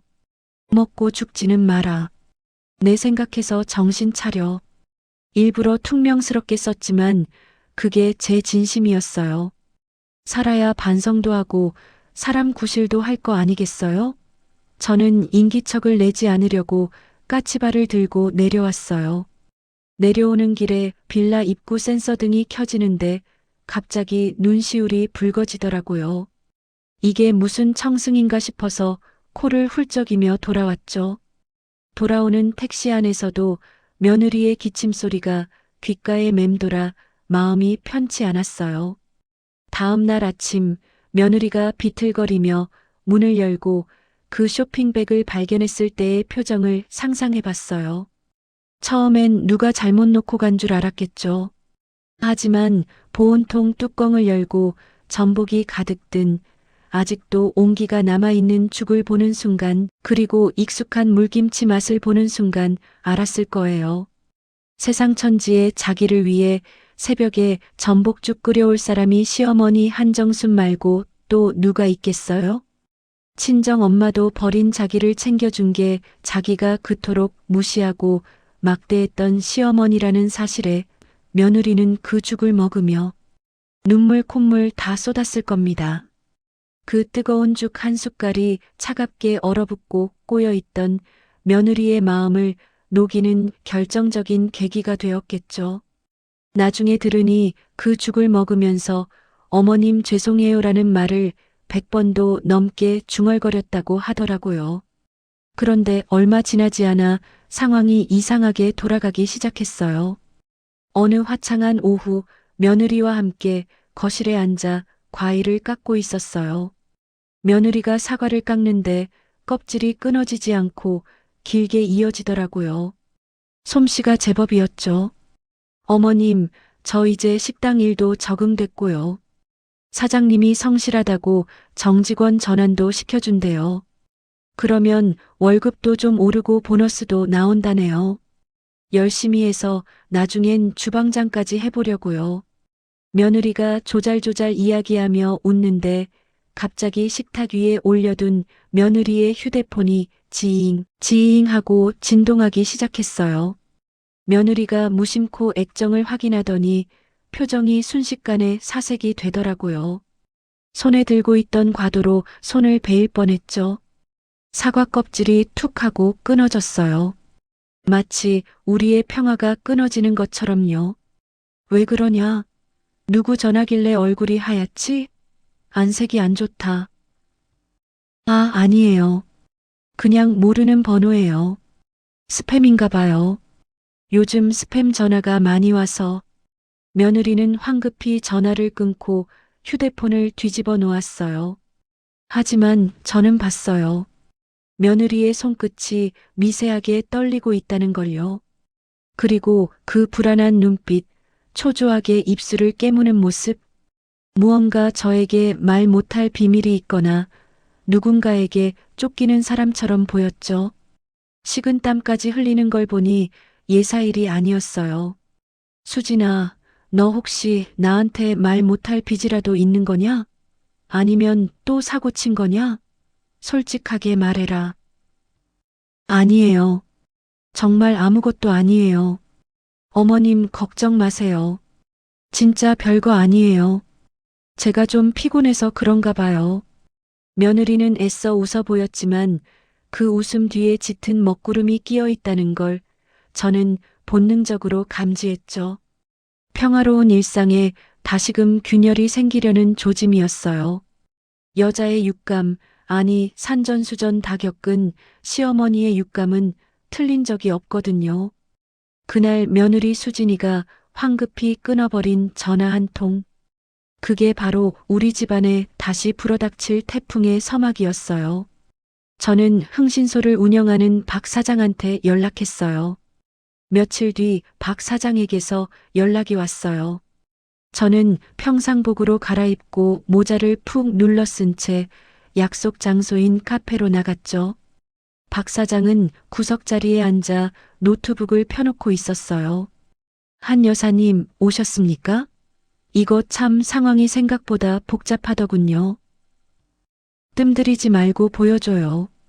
내 며느리가 만난 놈이 누굽니까? 혹시 남자라도 생겼답니까? 남자는 맞는데 애인은 아닙니다. 일단 이거 보시죠. 박 사장이 내민 사진들을 보고 저는 기가 막혀서 말이 안 나왔어요. 며느리 수진이가 빌라 뒷골목에서 어떤 낯선 사내 녀석에게 돈봉투를 건네는 장면이 찍혀 있었거든요. 그 사내 녀석은 키는 껑충하니 큰데 어깨는 구부정하고 헐렁한 트레이닝복에 슬리퍼를 질질 끌고 있는 꼴이 딱 봐도 건달 아니면 백수 건달이었죠. 머리는 노랗게 물을 들였는데 뿌리가 검게 올라와서 지저분하기 짝이 없었어요. 인상이 아주 더러웠죠. 사진 속에서 그놈은 봉투 안을 확인하더니 킬킬거리고 웃으며 수진이의 머리를 툭툭 치더라고요. 마치 애완동물 다루듯이요. 수진이는 치욕스러운 표정으로 고개를 숙이고 있었고요. 이놈 이름은 박진태. 나이는 50, 전과 사범입니다. 죄목은 사기, 노름, 폭행 등이고요. 결정적으로 한 여사님, 며느리인 이수진 씨의 친오빠입니다. 친오빠? 그 사돈 총각이라는 놈이? 네. 사채업을 하다가 망하고 지금은 이리저리 돈 뜯어먹고 다니는 모양입니다. 동생한테 붙어서 돈을 갈취하고 있어요. 뭐라고요? 제가 며칠 잠복해 보니까 아주 가관이더군요. 수진 씨가 일하러 나가면 이놈이 빌라 앞에서 기다렸다가 돈 내놓으라고 협박하고요. 안 주면 가족들한테 해코지하겠다고 으름장을 놓습니다. 제 손녀 예린이가 학교 갔다 돌아오는 길에 그 험상궂은 놈이 기다리고 있을 생각을 하니 피가 거꾸로 솟는 것 같았죠. 한 여사님, 이거 그냥 두시면 안 될 것 같습니다. 이 박진태라는 놈 질이 아주 안 좋아요. 사채업자들한테 빚도 꽤 있는 것 같고 동생한테 돈 뜯어내는 걸로 모자라서 조만간 더 큰 사고 칠 놈입니다. 박 사장의 말이 제 가슴에 비수처럼 꽂혔어요. 저는 당장이라도 쳐들어가서 그놈 머리채를 잡고 끌어내고 싶었지만 참아야 했어요. 섣불리 나섰다가는 수진이가 다칠 수도 있고 무엇보다 이 기회에 저 사돈 오랍이라는 놈의 버르장머리를 아주 확실하게 고쳐놔야 했거든요. 그리고 수진이가 저에게 솔직하게 털어놓고 도움을 청할 때까지 기다려보고 싶은 마음도 있었고요. 가족이라면, 진짜 가족이라면 이럴 때 기대야 하는 거잖아요. 혼자 끙끙 앓다가 골병 터지기 전에 말이죠. 그날 밤 저는 수진이에게 전화를 걸었어요. 신호음이 한참 가고 나서야 수진이가 전화를 받더라고요. 수화기 너머 시끌벅적한 TV 소리와 남자의 웃음소리가 들려왔어요. 여보세요, 어머님. 그래, 수진아, 별일 없냐? 목소리가 영 안 좋구나. 뒤에 시끄러운 건 뭐냐? 아, 아니에요. 어머님, 그냥 TV 소리예요. 별일 없어요. 주무실 시간인데 무슨 일이세요? 무슨 일은? 그냥 내가 걱정돼서 전화했지. 예린이는 잘 있냐? 밥은 잘 먹고? 네. 예린이 잘 있어요. 밥도 잘 먹고요. 끝까지 숨기는 며느리가 답답했지만 한편으로는 이해가 갔어요. 시어머니한테 돈 뜯어내려다 쫓겨나고 이제 겨우 용서받았는데 친오빠까지 달고 나타났다는 걸 알면 제가 다시 내칠까봐 겁이 났겠죠. 그 두려움이 전화기 넘어 소란히 전해져 왔어요. 그래. 힘들면 언제든지 말해라. 너 혼자 짊어지려고 하지 말고. 사람이 감당할 수 있는 짐에는 한계가 있는 법이다. 알겠냐? 네. 알겠습니다. 어머님, 감사합니다. 저는 의미심장한 말을 남기고 전화를 끊었어요. 수진이가 제 속뜻을 알아챘을지는 모르겠지만 저는 이미 칼을 갈기 시작했어요. 내 식구를 괴롭히는 건 그게 사돈이든 누구든 용서치 않는 게 한정순 스타일이니까요. 박진태, 너는 잘못된 번지수를 찾았다. 감히 누구 집에 들어와서 행패를 부려? 저는 박 사장이 준 사진을 서랍 속에 넣으며 중얼거렸어요. 창밖에는 비가 추적추적 내리고 있었고 제 마음속의 분노는 비에 젖지 않고 오히려 더 뜨겁게 타오르고 있었죠. 상황은 제가 생각했던 것보다 훨씬 더 심각하게 돌아가고 있었으니까요. 그놈의 요구가 100만 원, 200만 원에서 멈출 리가 없다는 걸 저는 본능적으로 알고 있었어요. 사채업자들의 끝은 언제나 파멸뿐이니까요. 상황은 생각보다 빠르게 악화되었어요.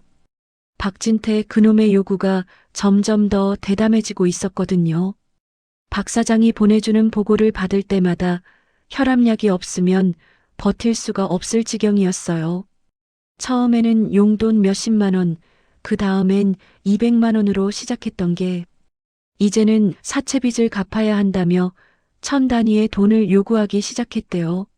수진이가 돈이 없다고 울며불며 사정하자 그놈이 뱉은 말이 아주 가관이었죠.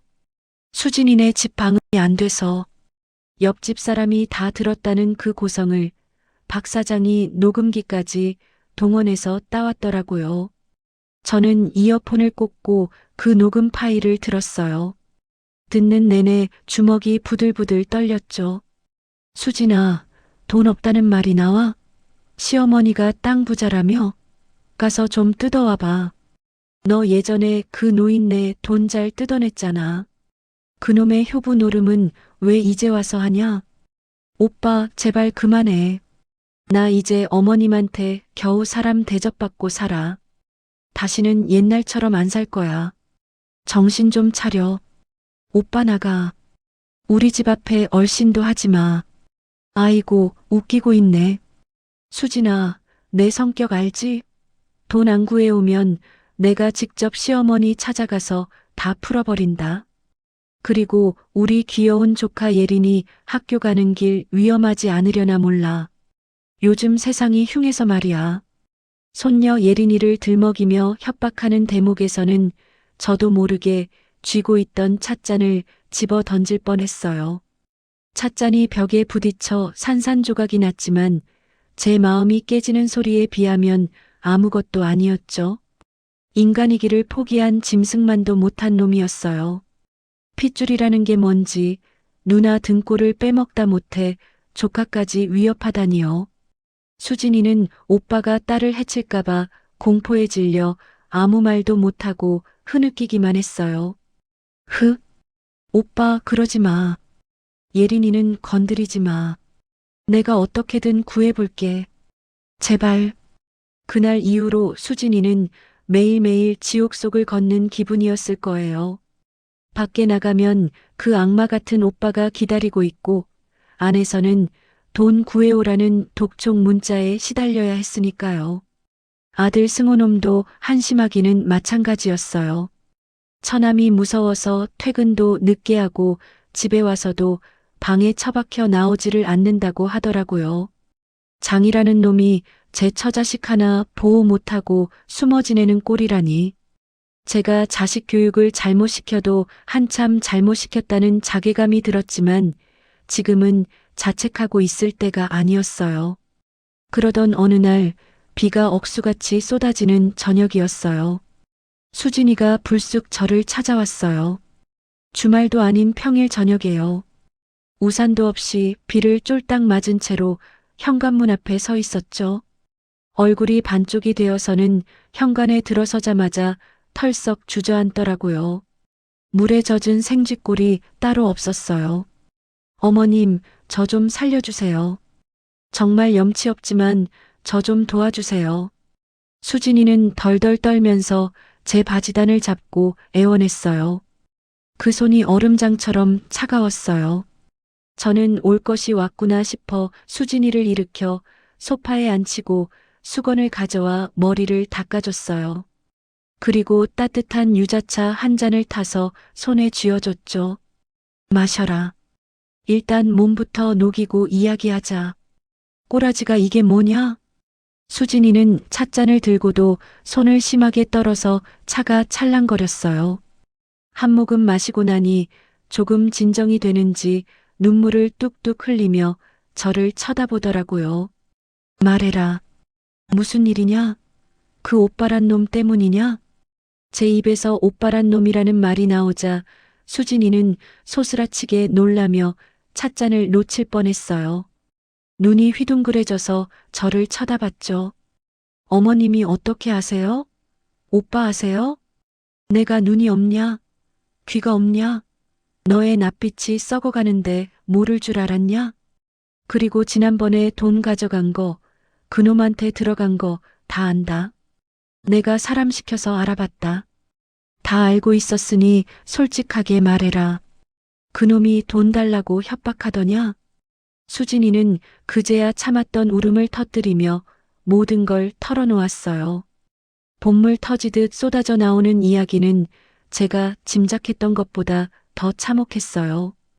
오빠가 사채업 망하고 집에 찾아와 돈을 뜯는 것, 사채비 때문에 3천만 원을 요구하는 것, 안 주면 예린이를 해치겠다고 협박한 것, 그리고 시어머니 인감도장을 훔쳐오라고 시킨 것까지. 어머님, 저 진짜 무서워요. 예린이한테 무슨 짓이라도 할까봐. 경찰에 신고하고 싶어도 보복할까봐 못하겠어요. 그 오빠가 눈이 돌면 무슨 짓을 할지 몰라요. 저 그냥 죽고 싶어요. 제가 죽으면 다 끝날까요? 수진이는 공포에 질려 과호흡이 올 지경이었어요. 숨을 헐떡거리는 며느리를 보며 저는 등을 세게 내리쳤어요. 정신 차려라. 내가 무너지면 예린이는 누가 지키냐? 그리고 죽긴 왜 죽어? 죽어야 할 놈은 따로 있는데. 내가 왜 그놈 때문에 죽어? 저는 수진이의 눈을 똑바로 쳐다보며 단호하게 말했어요. 제 눈빛에 기가 눌렸는지 수진이가 숨을 멈추고 저를 바라봤어요. 이수진, 잘 들어라. 이 문제는 돈으로 해결될 일이 아니다. 내가 3천만 원 주면 그놈이 고맙습니다 하고 떨어질 것 같으냐? 천만에. 그 돈 다 사채값 갚고 며칠 뒤에 또 올 거다. 그때는 5천, 1억 달라고 할 거다. 평생 그놈 밑빠진 독에 물 붓다가 너랑 내 가족 다 말라 죽을 거다. 그럼 어떡해요? 어머님, 방법이 없잖아요. 쫓아내도 안 나가고 경찰 부르면 보복한다고 날뛰고. 방법은 내가 만든다. 너는 내가 시키는 대로만 하면 된다. 이번 기회에 그놈 다시는 세상빛 못 보게 감방에 쳐넣을 거니까 독하게 마음먹어다. 핏줄이라고 봐주고 그런 거 없다. 알겠냐? 제 계획을 들은 수진이는 처음에는 망설이는 듯 했지만 이내 결심한 듯 입술을 꽉 깨물고 고개를 끄덕였어요. 할게요. 어머님 말씀대로 할게요. 저도 이제 더는 못 참아요. 예린이를 건드린 건 절대 용서 못해요. 제 손으로 신고해서라도 넣고 싶어요. 엄마는 강하다고 했던가요? 자식을 지키기 위해서라면 악마와도 손을 잡을 수 있는 게 엄마니까요.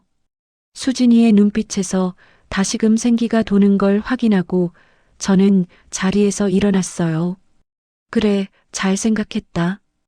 오늘부터 너희 집은 비워라. 당분간 우리 집으로 들어와. 예린이 데리고 당장 짐 싸서 와라. 승우한테도 내가 전화해 놓으마. 네.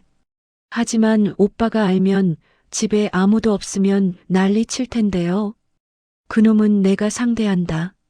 넌 모른 척하고 내 연락만 기다려. 그날 밤 수진이와 승우, 예린이는 도망치듯 짐을 챙겨 제 집으로 피신해 왔어요. 비 오는 밤 택시에 짐을 싣고 오는 그들의 모습이 피난민 같았죠. 결전의 날이 밝았어요. 저는 며칠 동안 수진이를 시켜 박진태에게 바람을 넣었어요. 일부러 전화를 걸어서 스피커폰으로 통화하게 했죠. 오빠, 나야. 시어머니랑 이야기 잘 됐어. 어머님이 땅 담보로 대출을 받아서 3천만 원 주신대. 근데 절차가 좀 복잡해서 시간이 걸려. 오, 진짜? 역시 우리 수진이 능력 좋네. 그래. 그럼 돈은 언제 주는데? 내일. 내일 점심때 주신대. 근데 어머님이 오빠를 한번 보고 싶어 하셔. 돈 주면서 각서라도 받고 싶으신가 봐. 얼굴도 모르는데 큰 돈 주기 그렇다고. 박진태는 처음에는 의심하는 듯 했지만 3천만 원이라는 돈에 눈이 멀어 덥석 미끼를 물었죠. 아이고, 우리 사돈 어른이 통이 크시네. 그래, 내가 가서 납죽절이라도 해야지. 수진아, 확실한 거지? 이번에 펑크 내면 진짜 다 죽는 거야. 나 사채업자들한테 시달려서 죽겠단 말이야. 확실해. 그러니까 내일 깔끔하게 입고 나와. 어머님 예의 따지시는 분이야. 약속 장소는 제 집이 아니라 시내에 있는 한정식 집으로 잡았어요. 집으로 부르기에는 그놈 발냄새가 싫었고 무엇보다 보는 눈이 많은 곳에서 일을 벌여야 그놈이 딴짓을 못할 테니까요. 물론 그 식당은 제 단골집이라 미리 룸 하나를 예약해두고 박 사장과 경찰들에게도 협조를 구해둔 상태였죠. 박 사장이 미리 카메라까지 설치해뒀고요. 약속 시간 30분 전 려한 옷을 입고 나갔어요. 온몸에 금붙이를 휘감고 손가락에 굵은 반지들을 꼈죠. 돈 많은 노인네처럼 보여야 그놈의 탐욕을 더 자극할 수 있으니까요. 수진이는 옆에서 바들바들 떨고 있었지만 제가 손을 꽉 잡아주며 안심시켰어요. 떨지 마라. 너는 구경만 하면 된다. 내가 하라는 대로만 해. 잠시 후 룸문이 열리고 박진태가 들어왔어요. 빌려 입은 듯한 꽉 끼는 양복에 넥타이도 삐뚤게 매고 머리에는 기름을 잔뜩 바른 꼴이 가소롭기 짝이 없었죠. 냄새나는 슬리퍼 대신 구두를 신기는 했지만 뒤축이 다 다른 싸구려 구두였어요. 아이고, 사돈 어른 처음 뵙겠습니다. 진태입니다. 말씀 많이 들었습니다. 그놈은 들어오자마자 90도로 허리를 굽히며 비굴하게 웃었어요. 눈은 제 손가락에 낀 금반지와 목걸이에 고정되어 있었고요. 탐욕스러운 눈빛이 번들거렸죠. 그래, 앉아라. 밥은 먹고 다니냐? 얼굴이 아주 반질반질하구나. 아예, 뭐 수진이 덕분에 잘 얻어먹고 있습니다. 사돈 어른께서 이렇게 불러주시니 영광입니다. 내가 내 며느리한테 이야기 다 들었다. 사업 자금이 필요하다며? 무슨 사업을 하길래 3천만 원이나 필요하냐? 사업 자금이라니 사채 빚인 거 뻔히 알면서도 짐짓 모르는 척 띄워줬어요. 네네. 제가 이번에 아주 좋은 아이템이 있어서요. 요즘 뜨는 코인. 아니, 유통업인데요. 이거 한 방이면 3천만 원 금방 갚고 누나랑 매형한테도 효도할 수 있습니다. 제가 원래 사업 수완이 좀 좋거든요. 거짓말이 술술 나오더군요. 저는 속으로 코웃음을 쳤지만 겉으로는 인자한 미소를 지으며 가방에서 두툼한 봉투 하나를 꺼내 식탁 위에 올려놓았어요. 봉투가 묵직해 보이도록 안에 신문지를 잔뜩 채워 넣었죠.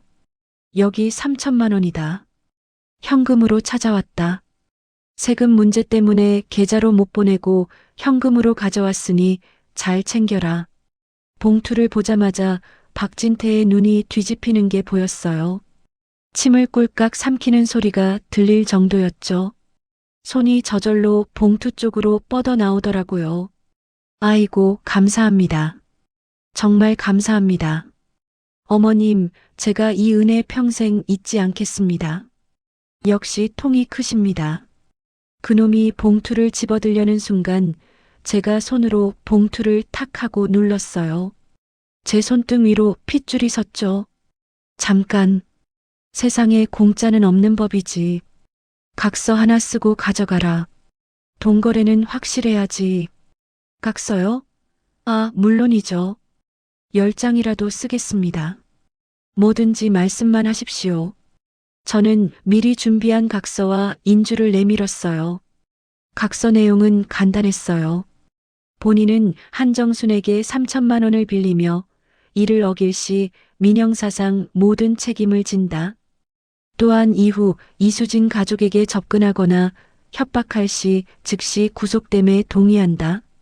본 각서는 박진태 본인의 자유의지로 작성되었음을 확인한다. 박진태는 내용은 읽어보지도 않고 지장을 쾅쾅 찍어댔어요.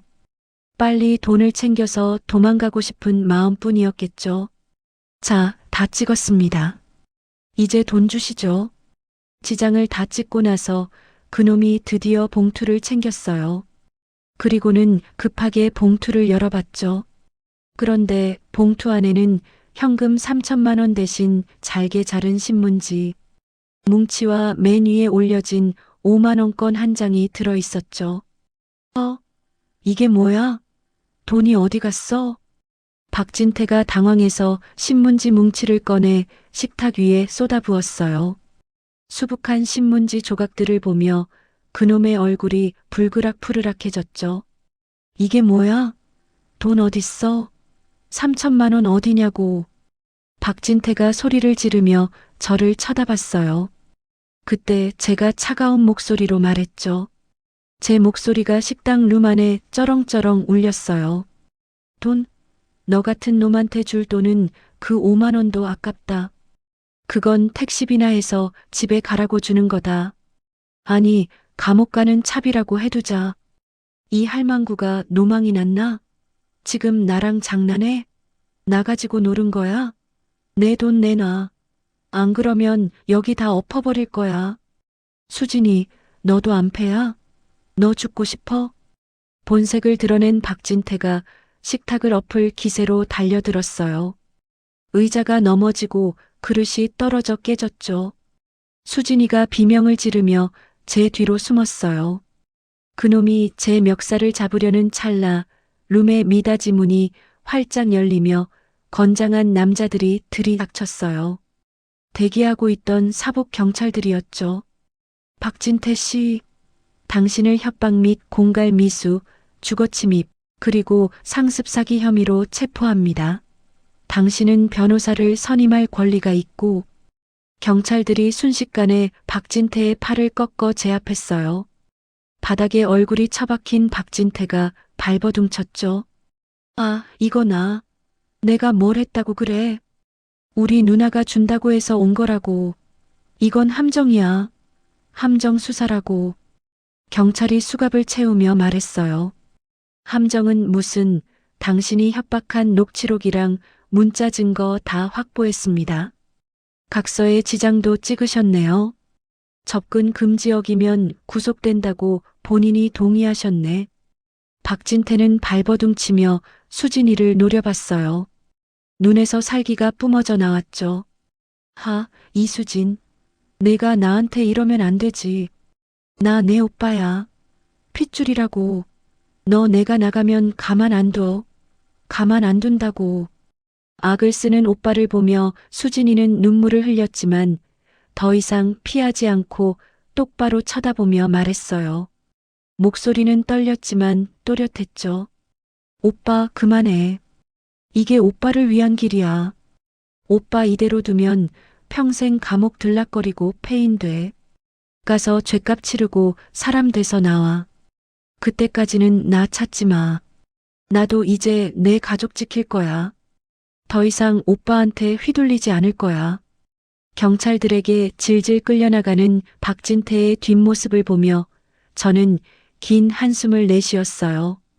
이거 나으라고 하는 고함 소리가 멀어질 때까지 우리는 아무 말도 하지 않았어요.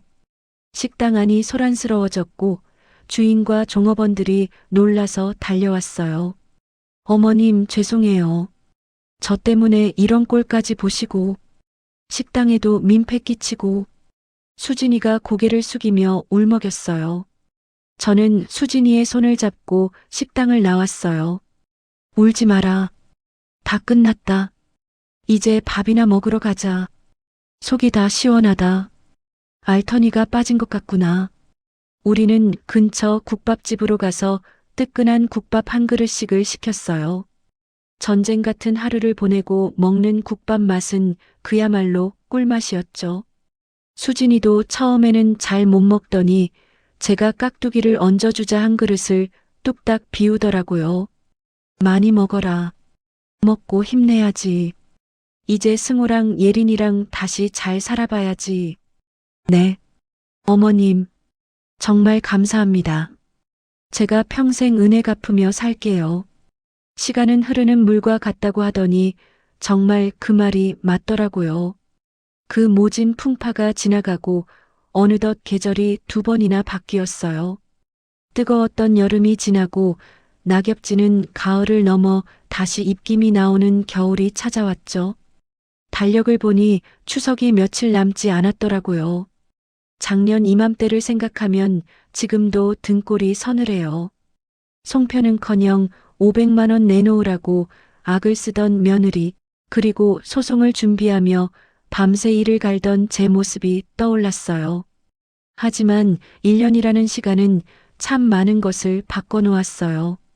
미움이 있던 자리에는 이해가 싹 트고 분노가 있던 자리에는 애틋함이 채워졌으니까요. 이번 추석은 제 인생에서 아주 특별한 날이 되었어요. 며칠 전 며느리 수진이에게서 전화가 왔거든요. 어머님, 이번 추석 때는 저희 집으로 오세요. 집이 좁고 누추해 모시기 죄송하지만 그래도 꼭 제가 차린 밥 한번 대접하고 싶어서요. 거절하지 말고 와주세요. 네. 수화기 너머로 들리는 며느리의 목소리가 어찌나 간절하던지 차마 안 된다는 말을 할 수가 없더라고요. 추석날 아침 저는 장롱을 열어 가장 아끼는 옷을 꺼내 입었어요. 화장대 앞에 앉아 분도 곱게 바르고 립스틱도 조금 진하게 발랐죠.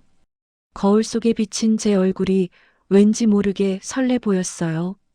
마치 첫사랑 만나러 가는 소녀처럼 가슴이 콩닥거렸거든요. 택시를 타고 아들네가 사는 그 변두리 빌라촌으로 향했어요. 좁은 골목길을 지나 낡은 빌라 앞에 도착하니 벌써부터 고소한 기름 냄새가 코끝을 스치더라고요. 엘리베이터도 없는 5층 계단을 한 걸음 한 걸음 올라가는데 예전처럼 그 계단이 힘들게 느껴지지 않았어요. 오히려 저를 기다리고 있을 가족들 생각에 발걸음이 가벼웠죠. 현관문 앞에 서서 심호흡을 한번 하고 초인종을 눌렀어요. 누구세요? 할머니세요? 안에서 손녀 예린이의 쩌렁쩌렁한 목소리가 들리더니 곧이어 문이 벌컥 열렸어요. 할머니, 추석 축하드려요. 예린이가 와락 달려들어 제 품에 안겼어요. 아이고, 이 녀석 그 키가 한 뼘은 더 큰 것 같더라고요. 녀석의 머리를 쓰다듬으며 집 안으로 들어서니 아들 승우와 며느리 수진이가 앞치마를 두른 채 환하게 맞이했어요. 어머님 어서 오세요. 추운데 오시느라 고생하셨죠? 엄마, 짐 이리 주세요. 얼굴이 아주 좋아지셨네요. 좁은 거실에는 커다란 교자상이 펴져 있었는데 상다리가 부러진다는 말이 딱 이럴 때 쓰는 건가 봐요.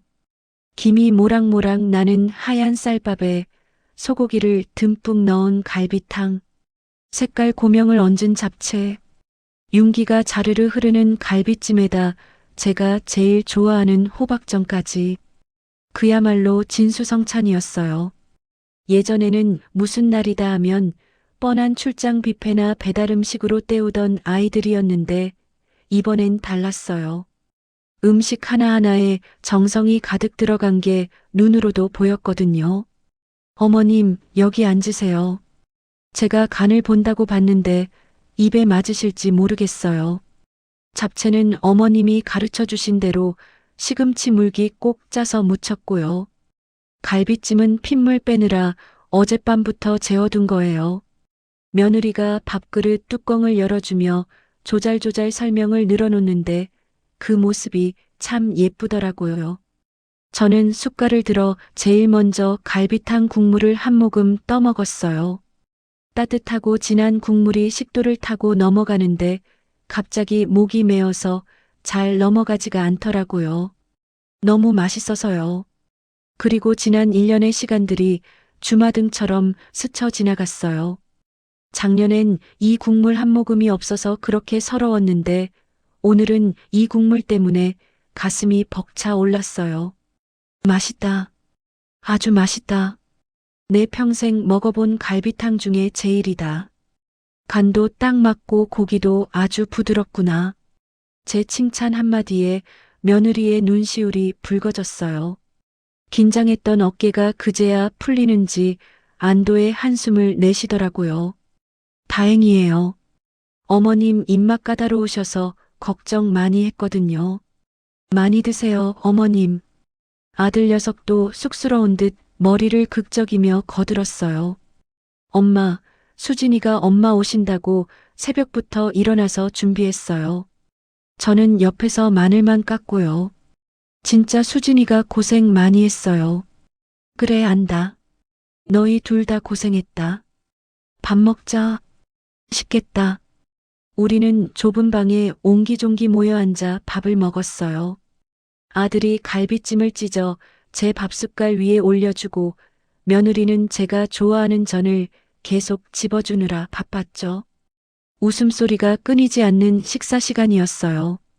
돈이 많았던 시절 넓은 아파트에서 각자 핸드폰만 보며 밥 먹던 때와는 비교도 할 수 없는 행복한 시간이었죠.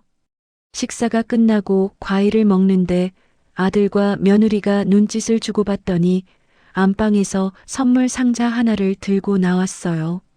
명품 로고가 박힌 화려한 상자도 아니었고 그냥 문방구에서 파는 포장지로 서툴게 싼 상자였어요. 어머님, 이거 저희가 준비한 선물이에요. 한번 열어보세요. 저는 설레는 마음으로 포장지를 조심조심 뜯었어요. 상자 안에는 두툼한 사진 앨범과 통장 하나가 들어 있었죠. 이게 뭐냐? 앨범부터 한번 보세요.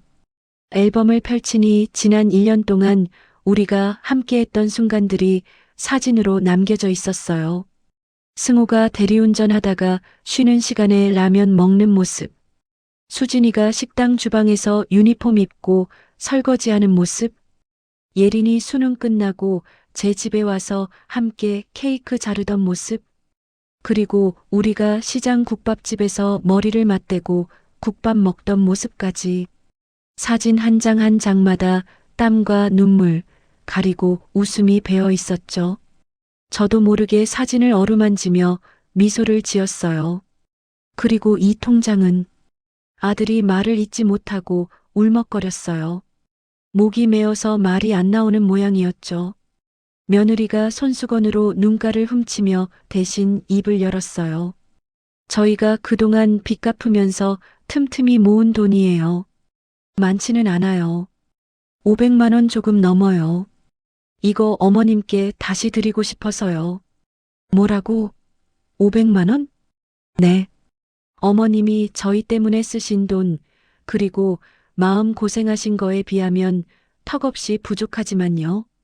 그래도 저희가 술 안 마시고 옷 안 사입고 진짜 피와 땀으로 모은 돈이에요. 어머님 노후 자금에 보태시라고 드리는 거예요. 저는 떨리는 손으로 통장을 펼쳐봤어요. 매월 20만 원, 30만 원, 어떤 달은 10만 원. 불규칙하지만 꼬박꼬박 입금된 내역들이 빼곡하더라고요.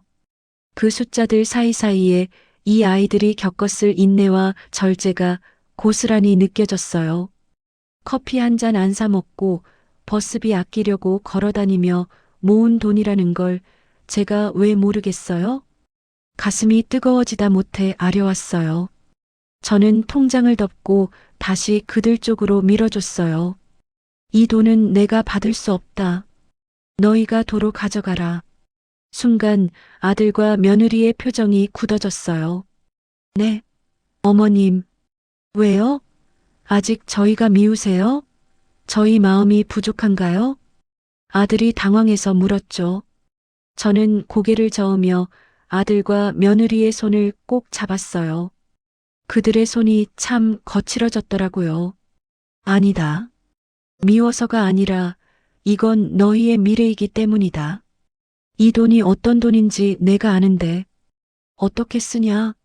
이 돈은 너희가 나중에 진짜 내 집 마련할 때 종잣돈으로 써라. 나는 너희가 이렇게 사람 구실하고 남한테 손 안 벌리고 성실하게 사는 것만으로도 이미 선물 다 받았다. 그게 나한테는 수억 원보다 더 값진 선물이다. 제 말에 며느리가 참았던 눈물을 터뜨렸어요. 어머님, 감사합니다. 진짜 감사합니다. 저는 품 안주머니에서 미리 준비해온 누런 서류 봉투 하나를 꺼내 식탁 위에 올렸어요. 그리고 이건 내 선물이다. 오늘 주려고 가져왔다. 아들이 눈물을 훔치며 봉투를 열어보더니 내용을 읽고는 눈이 휘둥그레졌어요. 손까지 떨더라고요. 엄마, 이건 유언장 아니에요? 공증까지 다 받으신 거예요? 그래. 내가 죽고 나면 내 재산을 어떻게 할지 변호사 만나서 싹 다 정리해 둔 거다. 수진이도 놀란 눈으로 서류를 들여다봤어요. 잘 들어라. 내 재산의 절반은 사회에 환원할 거다. 내가 동대문 시장에서 장사할 때 도와줬던 보육원하고 혼자 사는 노인들 돕는 재단에 기부할 생각이다. 빈손으로 왔으니 갈 때도 나누고 가야지. 아들과 며느리는 잠시 놀란 표정이었지만 이내 서로를 쳐다보더니 고개를 끄덕였어요. 실망하는 기색은 전혀 없었죠. 네. 어머님, 정말 훌륭한 생각이세요. 저희도 어머님 뜻 따르겠습니다. 그 돈은 어머님이 피땀 흘려버신 거니까요. 그리고 나머지 절반은 신탁에 맡겨뒀다. 너희가 한꺼번에 큰 돈을 만지면 또 예전처럼 헛바람 들고 게을러질까봐 그런다. 매달 생활비에 보탤 만큼 연금처럼 나오게 해뒀으니 너희가 늙어 죽을 때까지 밥 굶을 일은 없을 거다. 그리고 우리 손녀 예린이 대학비랑 유학비까지는 전액 지원되게 해놨으니 교육비 걱정은 하지 마라. 제 설명이 끝나자 방 안에는 잠시 정적이 흘렀어요. 그리고 곧이어 아들과 며느리가 자리에서 일어나 옷매무새를 다듬더니 저에게 큰 절을 올렸어요. 어머님 감사합니다. 돈 때문이 아니라 어머님의 그 깊은 뜻을 이제 알 것 같아요. 저희가 진짜 잘 살게요. 어머님 부끄럽지 않게. 그리고 예린이한테도 부끄럽지 않은 부모로 성실하게 살게요. 바닥에 엎드린 아들의 등이 들썩거렸어요. 저는 자리에서 일어나 아들과 며느리의 어깨를 감싸 안았어요. 그래, 그거면 됐다. 이제 일어나라. 우리 웃으면서 과일이나 먹자. 우리는 서로를 부둥켜 안고 한참을 울고 웃었어요. 창밖에는 한방눈이 펑펑 내리고 있었지만 보일러도 제대로 안 돌아가는 그 좁은 방 안은 훈훈한 온기로 가득 찼죠. 그 온기는 보일러가 아니라 사람의 체온, 가족의 사랑이 만들어낸 것이었어요. 그날 밤 집에 돌아와 침대에 누웠는데 도통 잠이 오지 않더라고요. 걱정이 있어서가 아니라 너무 행복해서요. 1년 전 분노와 배신감으로 치를 떨며 밤을 지새웠던 것과는 정반대의 행복한 불면증이었죠. 천장을 보고 누워 있는데 자꾸만 웃음이 새어나왔어요. 침대 머리맡에 걸린 남편 사진을 보며 조용히 속삭였어요. 여보, 보고 있어요? 나 오늘 진짜 잘한 것 같죠? 우리 승우 이제 진짜 가장이 되었어요. 예전에 그 철부지가 아니에요. 그리고 수진이도 이제 내 딸이 다 되었고요. 당신도 하늘에서 보고 있다면 흐뭇해서 웃고 있겠지. 사진 속 남편이 빙긋이 웃으며 잘했다. 정순아.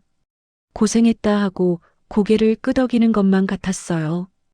이제 제 이야기는 여기서 끝이에요. 아니, 끝이 아니라 새로운 시작이겠죠.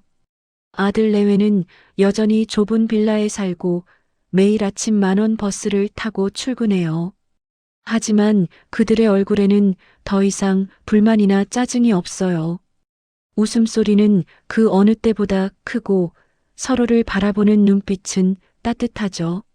저 역시 여전히 혼자 살지만 더 이상 외롭지 않아요. 주말이면 시끌벅적하게 찾아올 가족들이 있고 평일에도 수시로 안부 전화를 걸어오는 며느리가 있으니까요.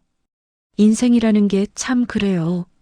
살아보니까 돈이 많다고 무조건 행복한 것도 아니고 없다고 해서 무조건 불행한 것도 아니더라고요. 중요한 건 서로를 진심으로 위하는 마음, 그리고 어려움이 닥쳤을 때 도망가지 않고 손을 꽉 잡아줄 수 있는 그런 가족이 있느냐는 거죠. 저는 그것을 이번 일을 통해 배웠어요. 그리고 한 가지 더. 아무리 나이가 들어도 자신의 존엄은 지켜야 해요. 누가 뭐라 해도 스스로를 낮추지 않아야 해요. 75세. 늦은 나이지만 저는 그것을 이제야 깨달았어요. 앞으로 남은 시간, 저는 당당하게 살 거예요. 내 집에서 내 아들과 며느리와 손녀와 함께 내 인생을 살 거예요. 그것이 이 힘든 시간을 이겨낸 저에게 주어진 선물이라고 생각해요. 밤이 깊어지고 있었어요. 내일은 또 새로운 하루가 시작될 거예요. 저는 창밖의 별을 바라보며 조용히 미소 지었어요.